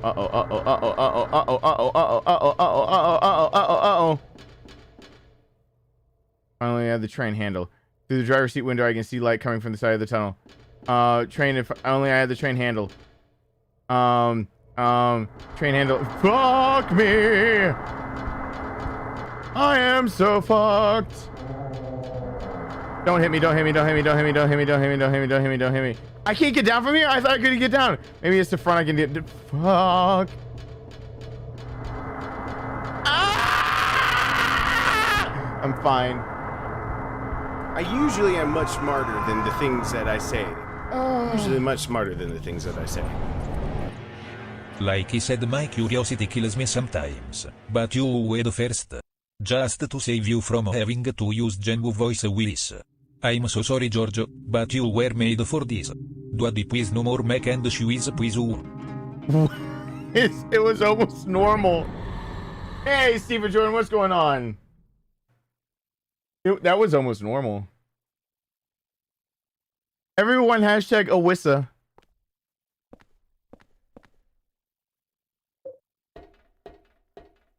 Hashtag. All right. Attempt number 3057. Like this. Have I played ads yet? No, because I'm a bad YouTuber. I don't know. They're probably gonna say that I can't have the revenue from this stream because I suck. They're like, you're too shitty at video games. You can't actually have revenue from this one. Do not please what?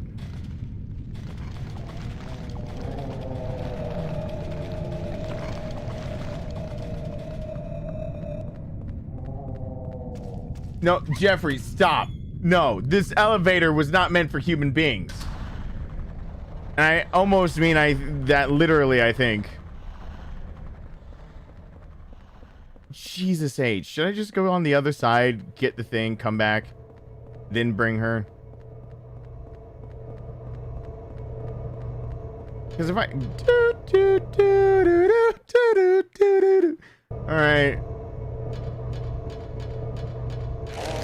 Oh.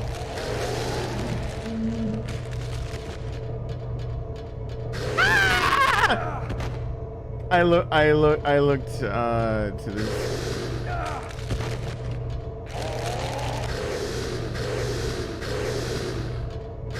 I looked to the right. Thank you, Peter. That is 69, 69, 69.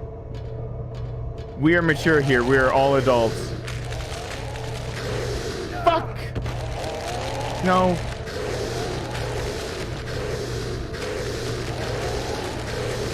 You can't! Fuck.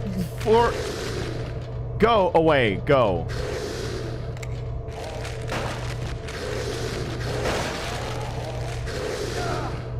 Wait, what? That actually works?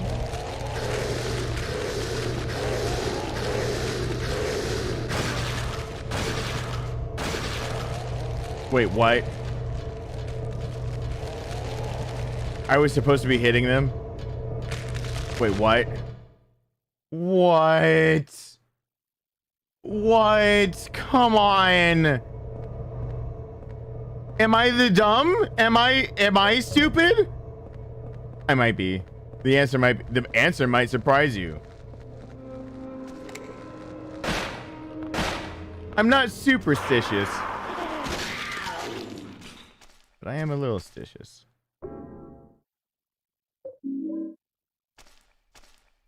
And this dog is not...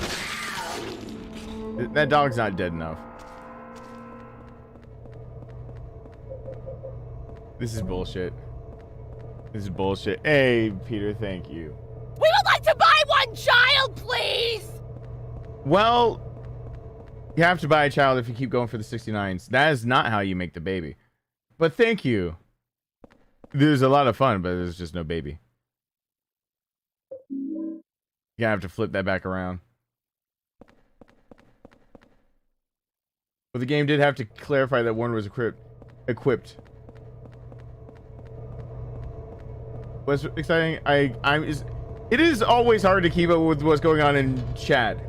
I need Nightbot to like actually be like, someone said something that is like life altering and you should acknowledge it. Where? I ride elevators like this all the time.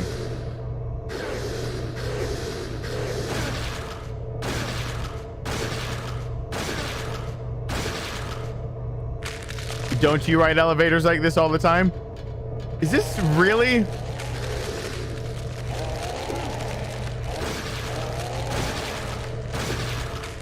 I remember the last time I rode an escalator, rather. I went down the whole thing, swinging an axe, and then they escorted me out for having a deadly weapon at the airport.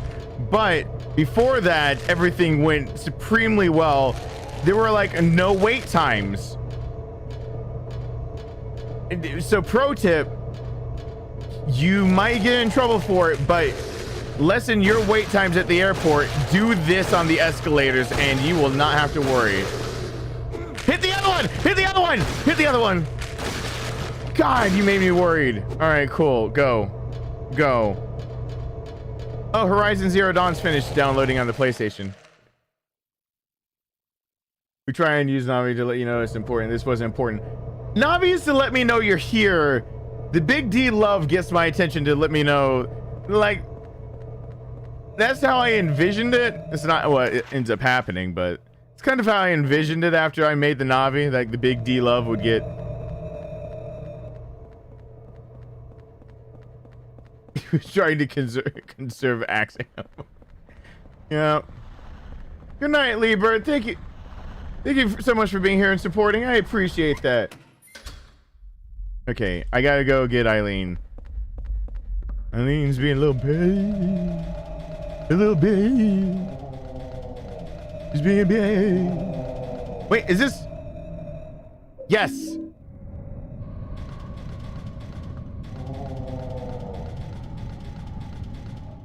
All right, I'm going up on her.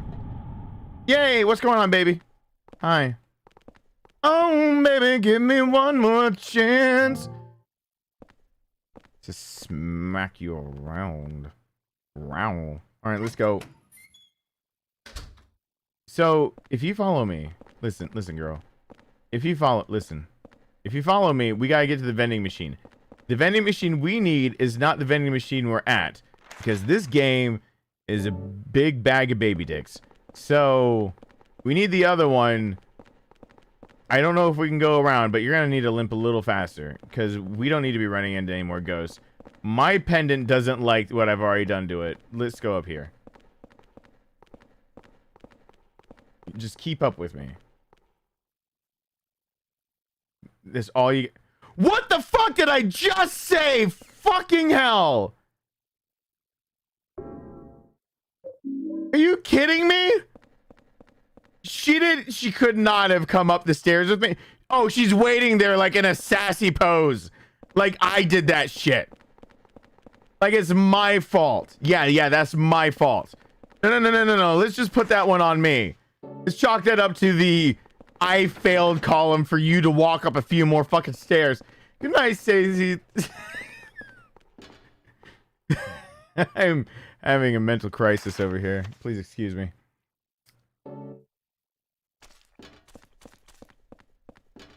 Arguing with NPCs about shit. Don't worry about it. Hey, it's a candle.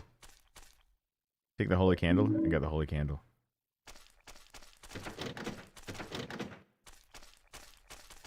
Is the train guy a glitch? I think it will. No, I didn't screw up a name. And that's not quite the command. What are you doing? What have you... Don't. No. All right, hold on. We can do this. Yeah, you're just gonna leave me alone with this?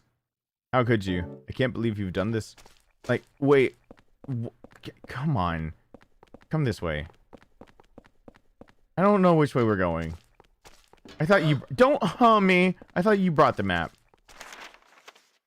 Alright, come on. Just keep following. Alright.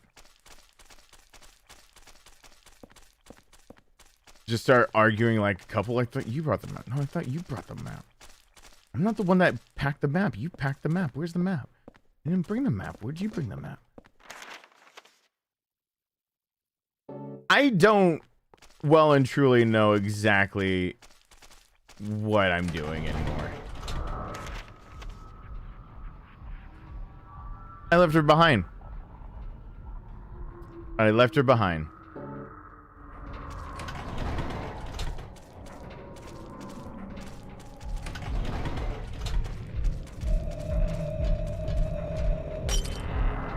Oh crap. Where is it?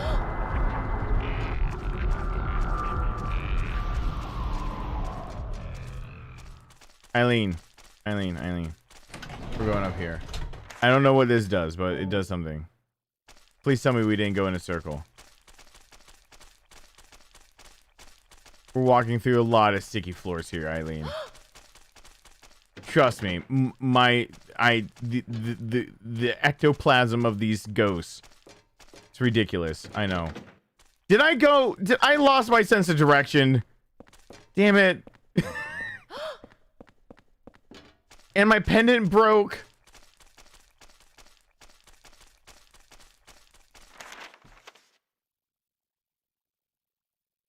And I spilled my coffee, broke my shoelace. I smeared a lipstick on my face. That was on purpose.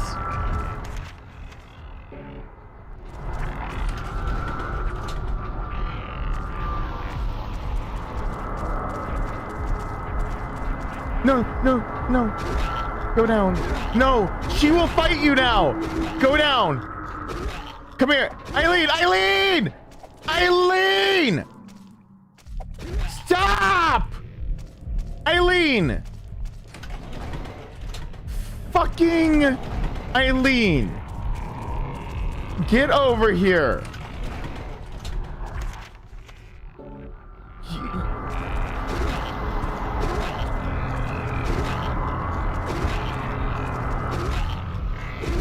Alright, Eileen, this is a plan. I'm gonna yeet into another zone. Then I come back. Then you should be near the door. And then you'll follow me. Hey, gamer scale, what's going on? Alright, Eileen. I'm sorry I yelled at you, but you deserved it.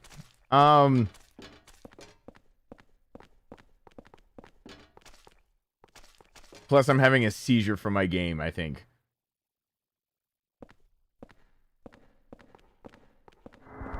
No, not that ghost. Come on. I don't remember where the machine is. I think the machine's on that side. I think I have to go to that side to use the machine. Okay, hold on, Eileen. Let's reset. Let's reset that ghost. Let's reset our attitudes. Because right now they feel like bad attitudes. Am I right? All right, high five. Let's not get too worked up. Wait, what happened? Don't move things. I can say with all honesty, I cannot remember most everything I've said to Eileen. She is, to me, 1,000 times more frustrating than Ashley from Resident Evil 4. Ashley was a walk in the park. Which is why I'm torturing myself by doing this again.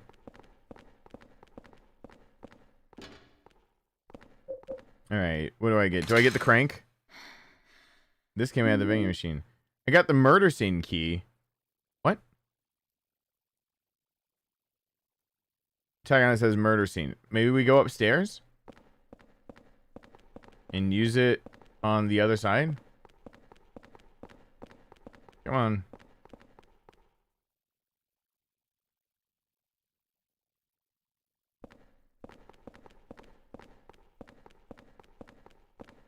Oh, if I ever get married again, I'm gonna let you know right now. I actually realize the why prenups exist.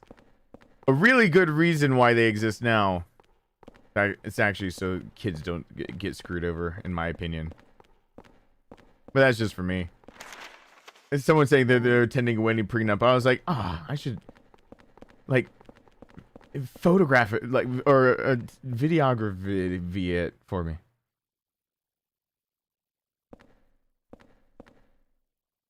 Did she just run out of the void to me?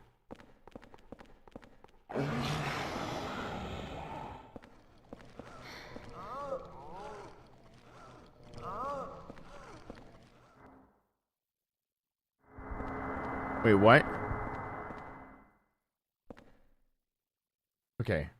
Well, thank you for stopping by, Gamer Scale. Okay, come on. Can't use this here? Yes, I can. Yes, I can. Yes, I can. Fuck off, Ghost. Fuck off. Fuck off. Fuck off. Can I use it here then? Okay, I can use it here. Damn it. Can't use this here? Oh, I just have to... okay. Hey, are you gonna come in here with me, Eileen? Or, like, what's going on? Like, I made this door... Is this... You know what? Go fuck yourself.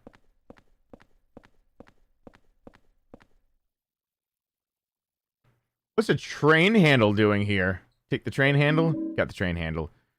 Handle from the King Street Line train. It's like a key needed to run the train. Really? You need that to run the train? You need to get a handle on the train. You got to run the train. You got to use the train handle. Fuck that ghost. Fuck the ghost. Fuck the ghost. Fuck the ghost. Fuck the ghost. Bye, Emma. Oh, fuck the ghost. Fuck the ghost. Fuck it.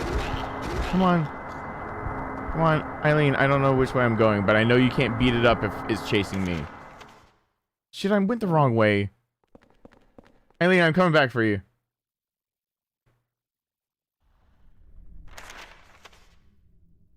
Yeah, I'm coming back for you, Eileen, don't worry. Just keep running with me. I'll lead the ghost.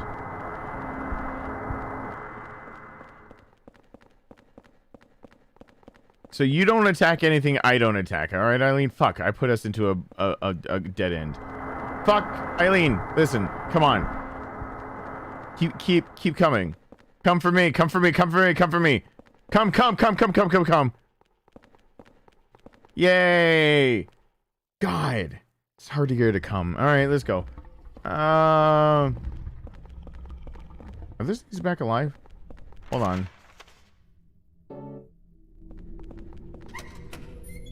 Which one is the portal to my house? Alright. I can't leave Eileen with giant slugs. Alright, got that. Got it. I'm doing something. We need a tangible measurement for progress here. Eileen isn't dead. I have new things. And I used old things that I had. There you go. My inventory has changed. That's how you know that's the real test. That's the test that stands the test of time. Oh God, it's in my room.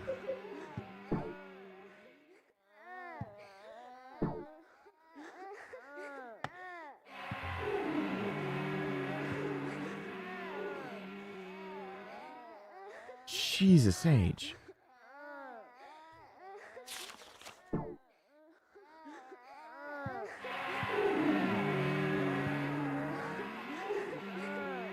Wait, did I not burn it close enough? Oh God, no.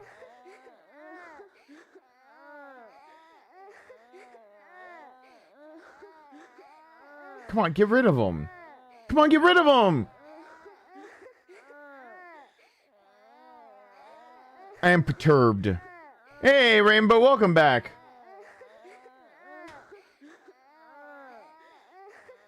I didn't put the candle close enough. Dadgummit. I got ghosts in my bedroom.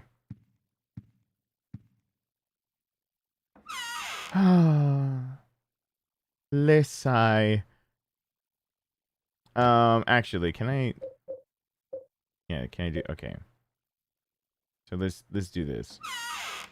Let's put that up and then immediately get it back out. Just a 10 stack. Just need a 10 stack. Yeah, it stacks in 10s, so you gotta deal with that shit. Her communer card. I have 2 ways to heal myself. I can ask someone a question. I am G to G, I think. Next time I come in my bedroom, I'll just have to watch out. Make sure that there are Kleenex or something available. When do I realize what? What is it that I didn't realize? What? I miss a lot of things. We gotta treat me like I'm dumb. This start that Eileen's back. All right, Eileen, come on. Do do do do do do do do. I meant to get the pendant. Hey Cameron. Oh God. Okay, hold on. That thing has been super That thing has been super helpful in keeping Eileen alive. Because otherwise Eileen doesn't follow me because she's too hell-bent on killing fucking, you know what, Eileen, you kill these things. She's too hell-bent on beating ghosts that can't die. So I gotta wear a pendant just so she'll stop being a dick. Don't moan in my bedroom. Don't moan in my bedroom.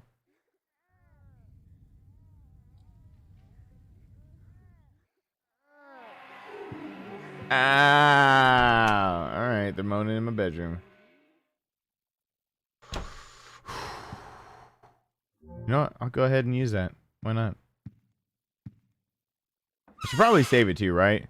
Get a pendant and save it. Here's a pendant. Do I just have the one? Alright. I'll use it sparingly. I've also got a candle.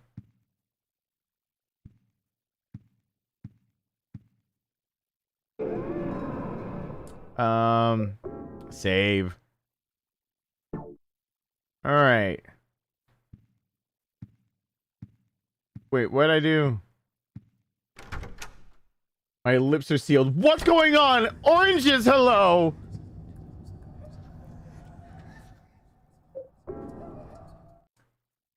Alright, I probably need to get up and make a shake real fast. I don't even know if a shake will even get clear. Close. How close am I? I'm trying to hit at least 1,000 calories a day. How close is it really important? Do I have to stop a whole stream because I fucked up today? Yeah, I have to go make a shake very soon. I'm at like I've only eaten like it's mostly protein and good things for you. I've taken all my supplements, all my nutrient stuff. This is like 700 calories, but also I ran around with my son at the park and stuff and played and then ran with him to the grocery store around the corner right before he went to bed, even though it made my whole face hurt. So I need to try. My benchmark is to try to at least get 1,000 calories in a day. Try, do my best. I need to go do that. Any sustenance so I don't wake up being like, what hit me in the face? Where do I go? Wait, I go the way that she died, right? Wait, which side did it? Ooh, yes. I have to make these distinctions very quickly. Card. I can't use this here. I can't use this here. But I can use this here. I can use this here. Don't, what? Wait. Fire, why? Why are you... Jeffrey has held out so long from doing the quotes. Why are you... You're corrupting... Why are you corrupting a mod? Why?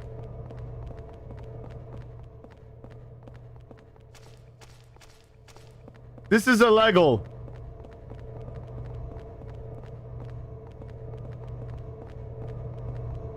Don't. No, it's successful. Crap. That. Will she sit there and smack the wall things? Why have you done this to Jeffrey? Why? All right. Stay behind me, Eileen. I know what I'm doing. I know. Yeah, your first quote is "Don't moan in my bedroom." Thank you. Why did it have to be like that? If it could be like that, it could have been anything. But you wrote that shit for Nightbot. Was it Nightbot? In my stream, it could be like that.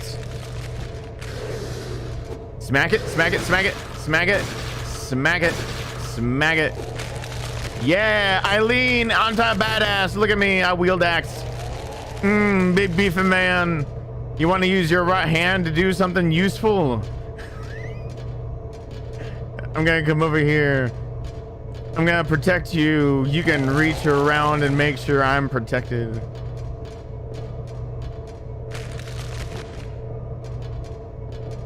GJD, you were doing.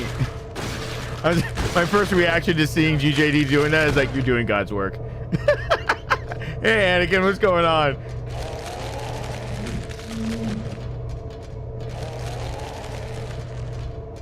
All right, but the cookies have raisins because we gotta uphold our image. Damn right they do.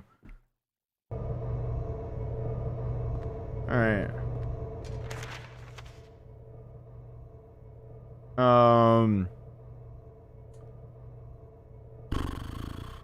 That's how you motorboat. Where? Come on. Before you can get yourself killed, follow me.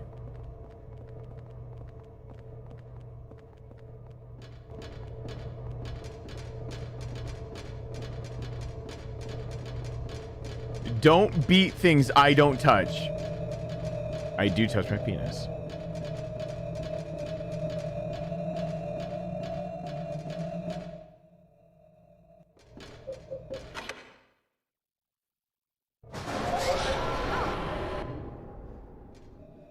Wait, it can still hit me?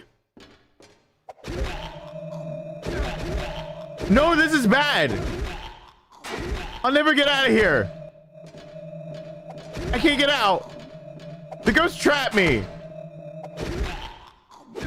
Okay, come on, come on. Come on, come on. Stop. You're using up the pendant. Come on, come on, come on. Eileen, Eileen, Eileen, Eileen, Eileen, Eileen, Eileen, Eileen, Eileen, Eileen, Eileen, Eileen, Eileen, Eileen, Eileen. Eileen, I'll come back for you if need be. I can't just leave Eileen. The fuck I can't. You know who you're talking to? Yeah, I can leave her behind. And I will.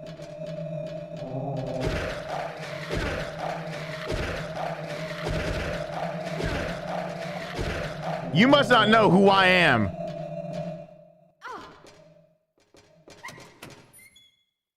I can't leave Eileen behind. Oh, because there was a cutscene. I was about to say, I can leave Eileen behind. Oh God, thank you, Jeffrey. Hold on.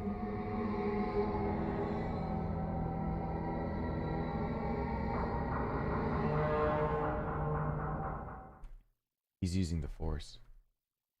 I have to keep remembering to set it to 69 because we're adults here. Ah! What did that? Wait, what?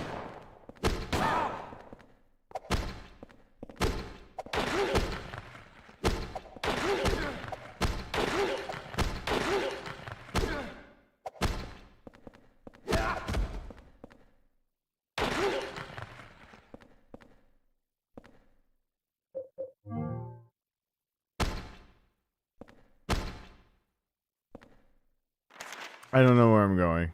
All right, I should go the way I'm facing. But I should do this. Daddy, Oh, fuck me. Darkness wins! Daddy, Darkness wins! Darkness wins! The giant cock in the...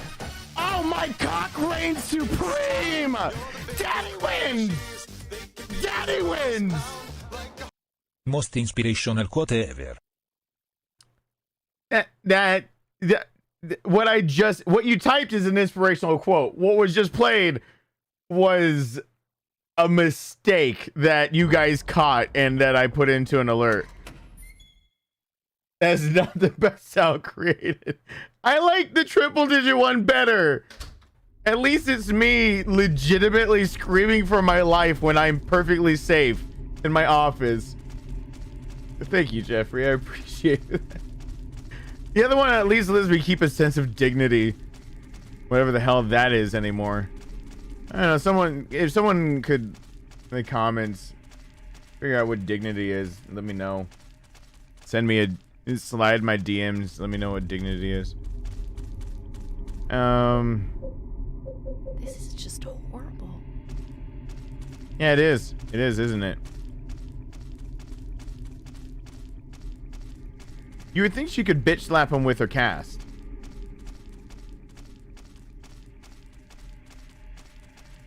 I'm scared. You're right next to me. Don't worry about it. Don't be scared. You go drink a shake. It's unlocked.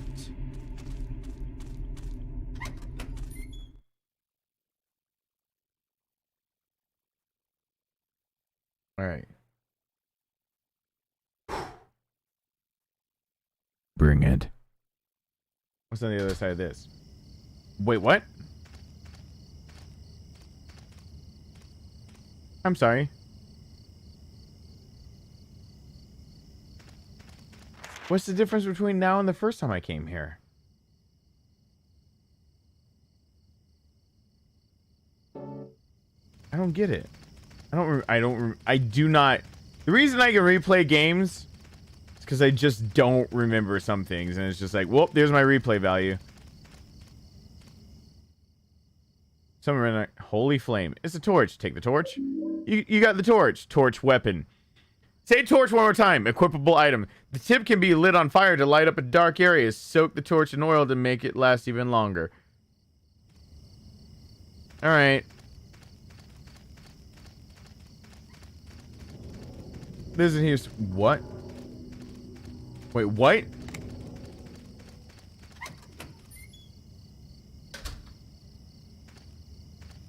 He follows? He follows?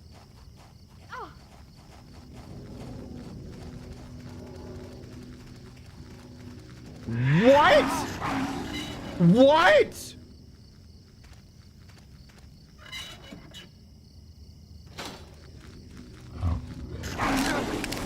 What?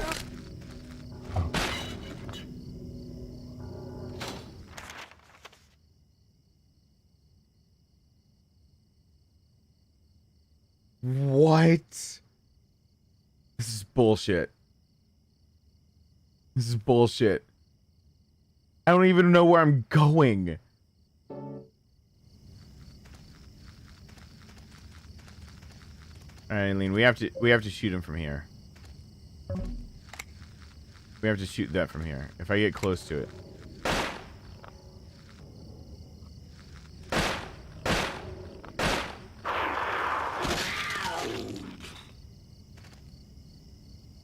You're not all the way dead. Yeah, you're all the way dead now. We would like to buy one child, please! I feel like that might be King of Sarcasm. What was said? Go and make a shake, Darkness. You can continue having dirty thoughts about Eileen while you're doing a weird thing is back. Handles and casts. All right. Yeah, I totally forgot about the shake almost immediately. All right, I'll be right back. Nobody panic. If you need Nightbot to keep you calm, just talk to Nightbot. Nightbot has it. Don't worry about it. I'm gonna go make a shake. I'll be right back after I put sustenance in my body in some way. Orally, other ways, who knows? You'll find out when I come back.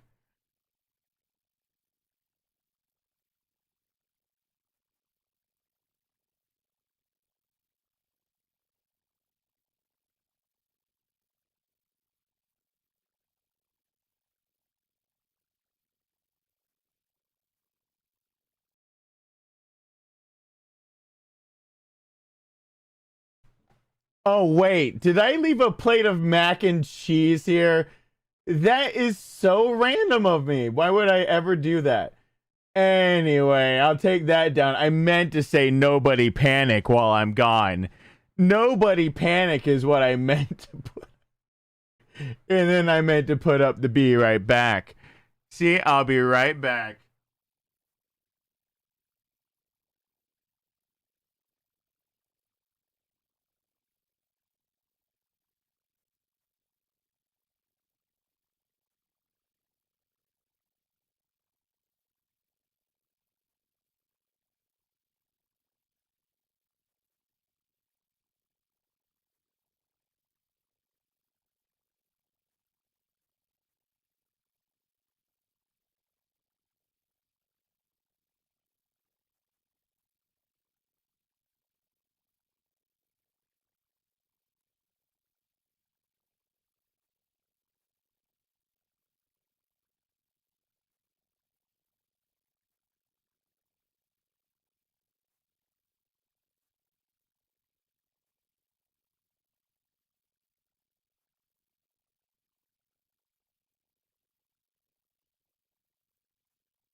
I'm gonna quickly give mad props to my fire brigade and thank you all for your service, because I have no idea how you keep down protein so easily. It is a pain in the ass for me to do that. Ugh. Anyway.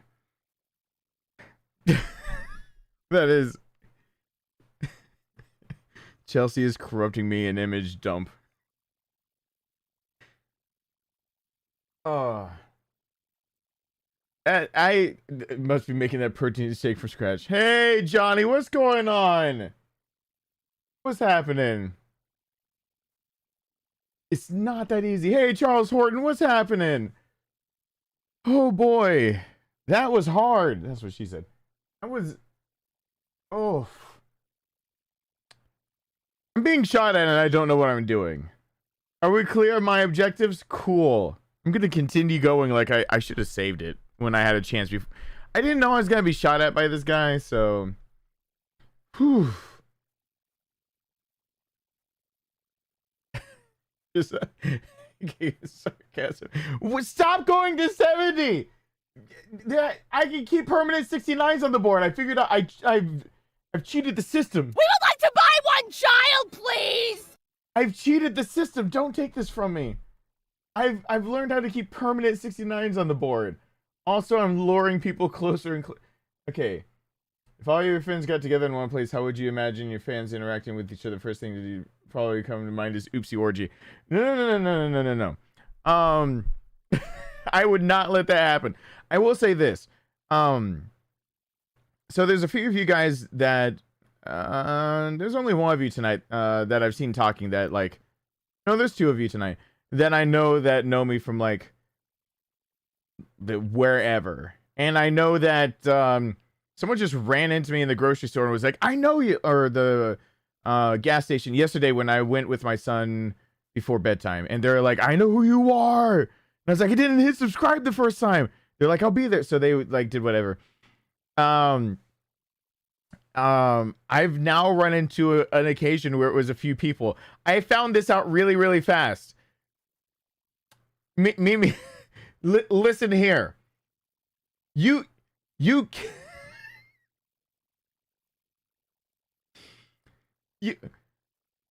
cannot run into me in person and not realize that if I realize who you are because of how you're talking to me, that I won't turn back like this, what you see right here. Oh yeah, that'll totally happen right in front of you. I'm not the one coming out of this embarrassed. Now I'm gonna avoid the oopsie orgy, but I'm not coming out embarrassed. Just gonna let you know, I've been now surrounded, like where like it was a few people at a ball game, whatever, and then like I just like Russ stopped by and that was fine, and then a few other people came by, it was fine. I was leaving, I went from the ball game. There was like three others that knew who I was, it was fine. And then they start talking like everything I'm saying I would never say again. Like I just say it for the camera. And it's one of those times where it's just one of those times where I had to look over and just be like, I'm not gonna say what's it because they actually said something that the joke is based on like their name. But like I turned to them like, do you think I can just let that go? I can't let that slide. And it's just one of those person I was with their significant other. You could see like the shame rising in their significant other's face as they're just like the death eyes just got darker and darker of like, you leave him to this conversation right now or I swear to God you will pay for it in the car. It was basically one of those looks, and I just kept looking like dead in their eyes, being like, they're paying more attention to me than you. You shouldn't have let this happen. So I just want to let you guys know. I just want to let you know, if there is a group of you and you gang up on me, I will avoid an oopsie orgy, but do not try to embarrass me. I'm not easily embarrassed because I like pride, dignity, all that shit. I got rid of that a while ago. Moisture. Oh God. Like what's spaghetti? Oh God. Yeah. I can read this writing. It looks like some kind of a diary. Here goes. October 15th. Bob is gone. Nobody will tell me what happened. I bet... I can't read any more than that. I didn't know she could read that shit. Why is she just going back to picking out her dress?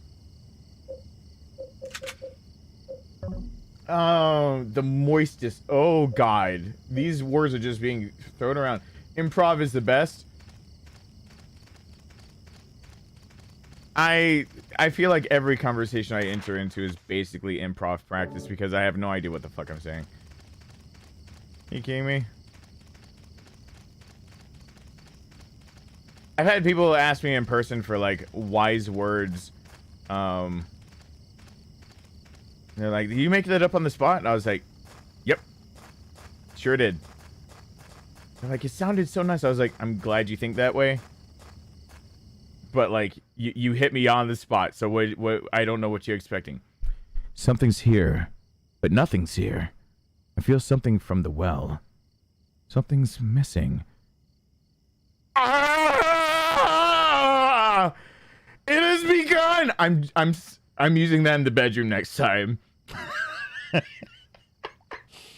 One, didn't Monty Python already make a sketch about this shit? Who writes down ah? Who writes that down? Okay. Hey, Rowena. Who exactly. I'm gonna just gonna be like, "Oh, baby, what's going on?" Ah! It has begun.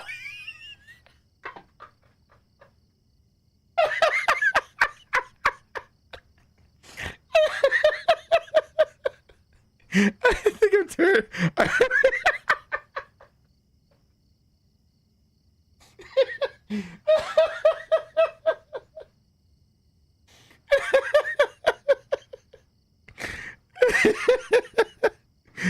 See, okay, hold on, give us.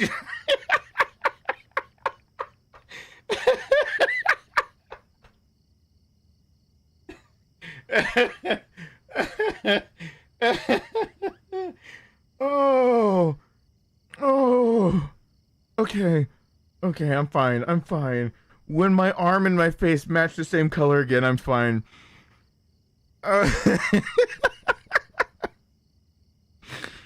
Okay.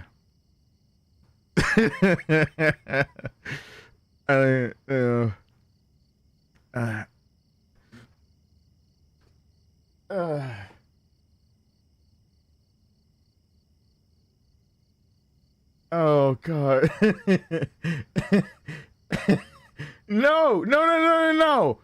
No, that's my instead of my alert of like projectiles incoming. That is my new projectiles incoming scream.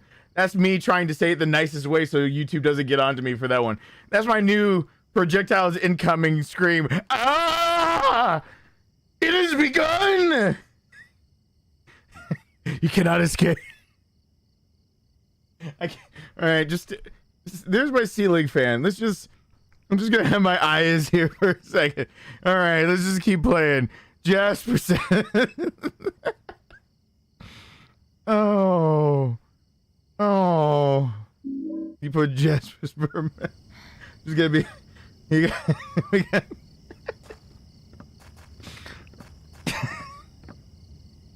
All right, I'm almost good. Give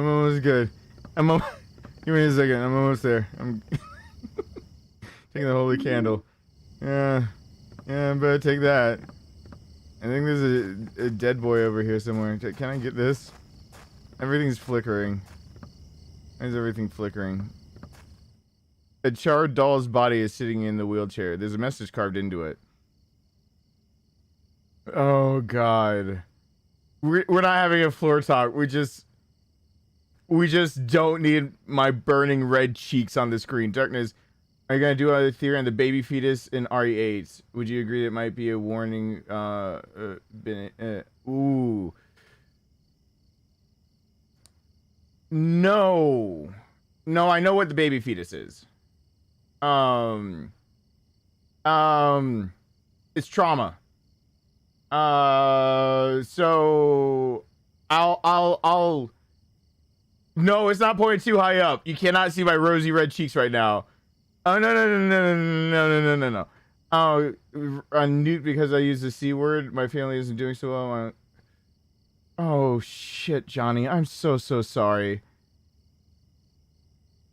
Yeah, it can still get nuked because of that one. Oh. Johnny, you've already been through the ringer. I'm so sorry to hear that. I hate saying I hope things get better because I know things have already been already trying to get better.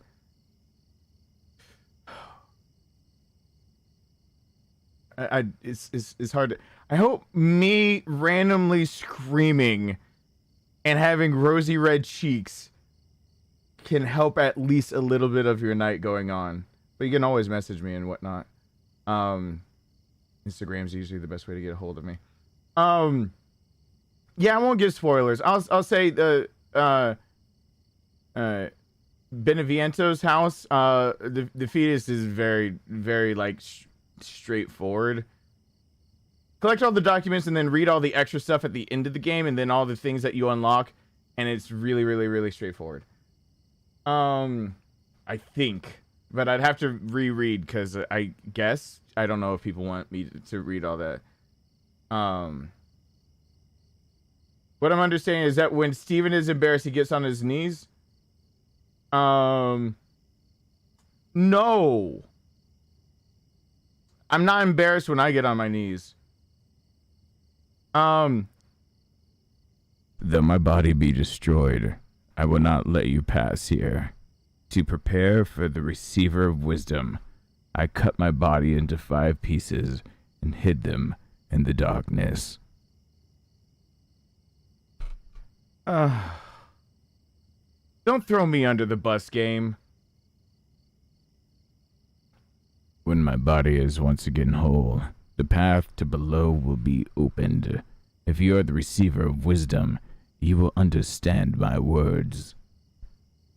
The ritual has begun. I have begun. Okay.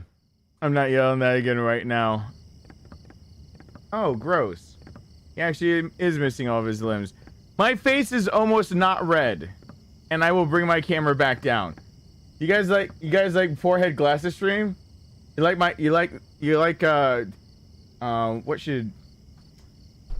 should be up there? There you go. Ah! I dropped shit. See, if I put the camera just so, you can see I'm a pretty kitty princess. And that's the luxury you only get when the camera's pointed up there. So now you know my emotions based on how I flicker my ears. Right now, what can you tell? My wiener's behind me.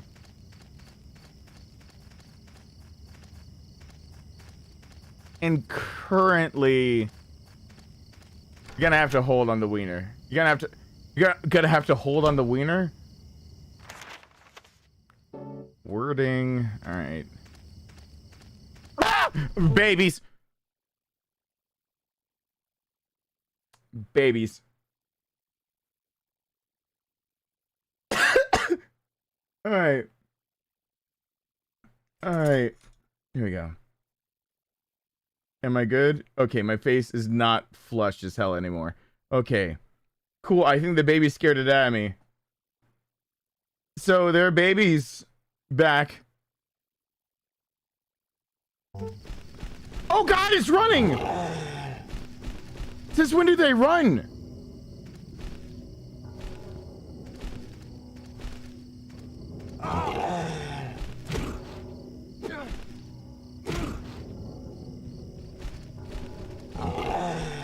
More babies! Oh my god.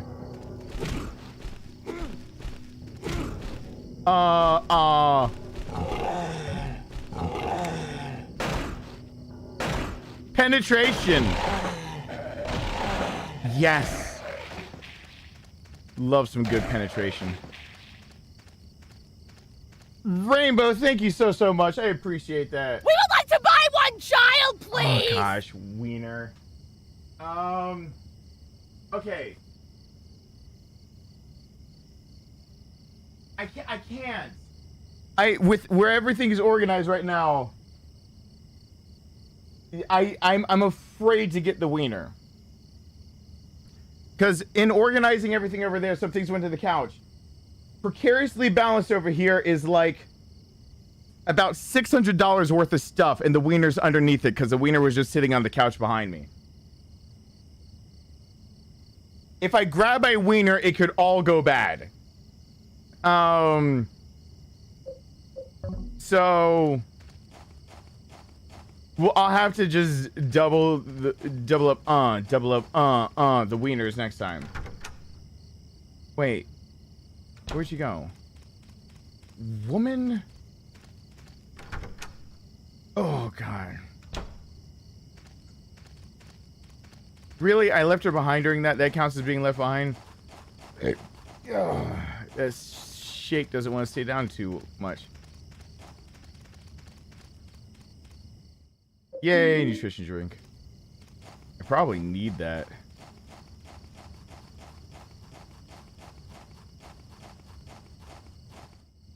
It's too dark to see. Yeah, I got light of the lantern. I could probably get rid of that candle too. I could probably use this. Yeah, that's no problem to use. And I can get rid of the card for right now, I think.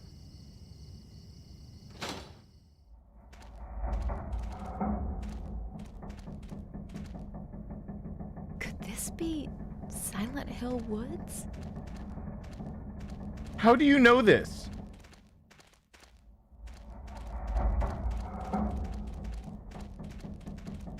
Eileen's the real evil here. I promise.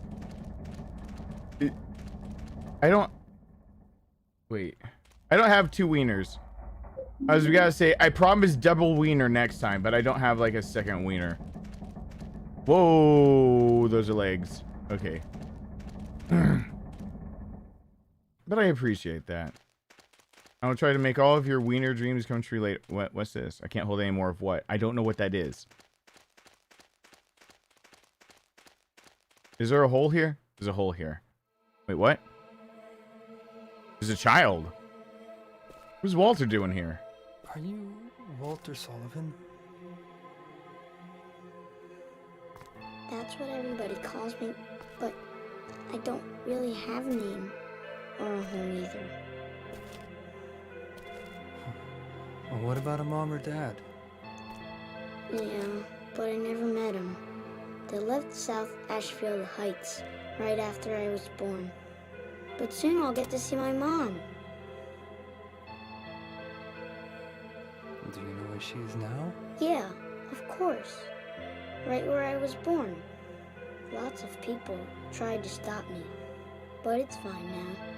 It says in the scriptures that I'll be with her. I gotta hurry. Mom's waiting.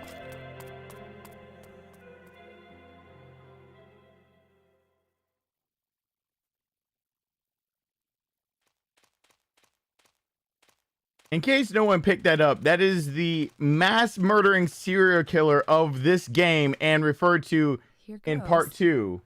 February 10th. Walter Sullivan, but as a child. I went to visit Ashfield again. Something mommy. Some of it's blurred and I can't read past there. Thank you, GJD. GJD, did your wife approve of this donation message? I was forced to do this. Damn it! No! Not only approved, you were asked to do it? Oh, come on. GJD's wife. Come on. Why? Why? What did I do? I tried to get the neck crackies for you and everything. I'm gonna unpause the alert. I will. I was forced to... I immediately was like,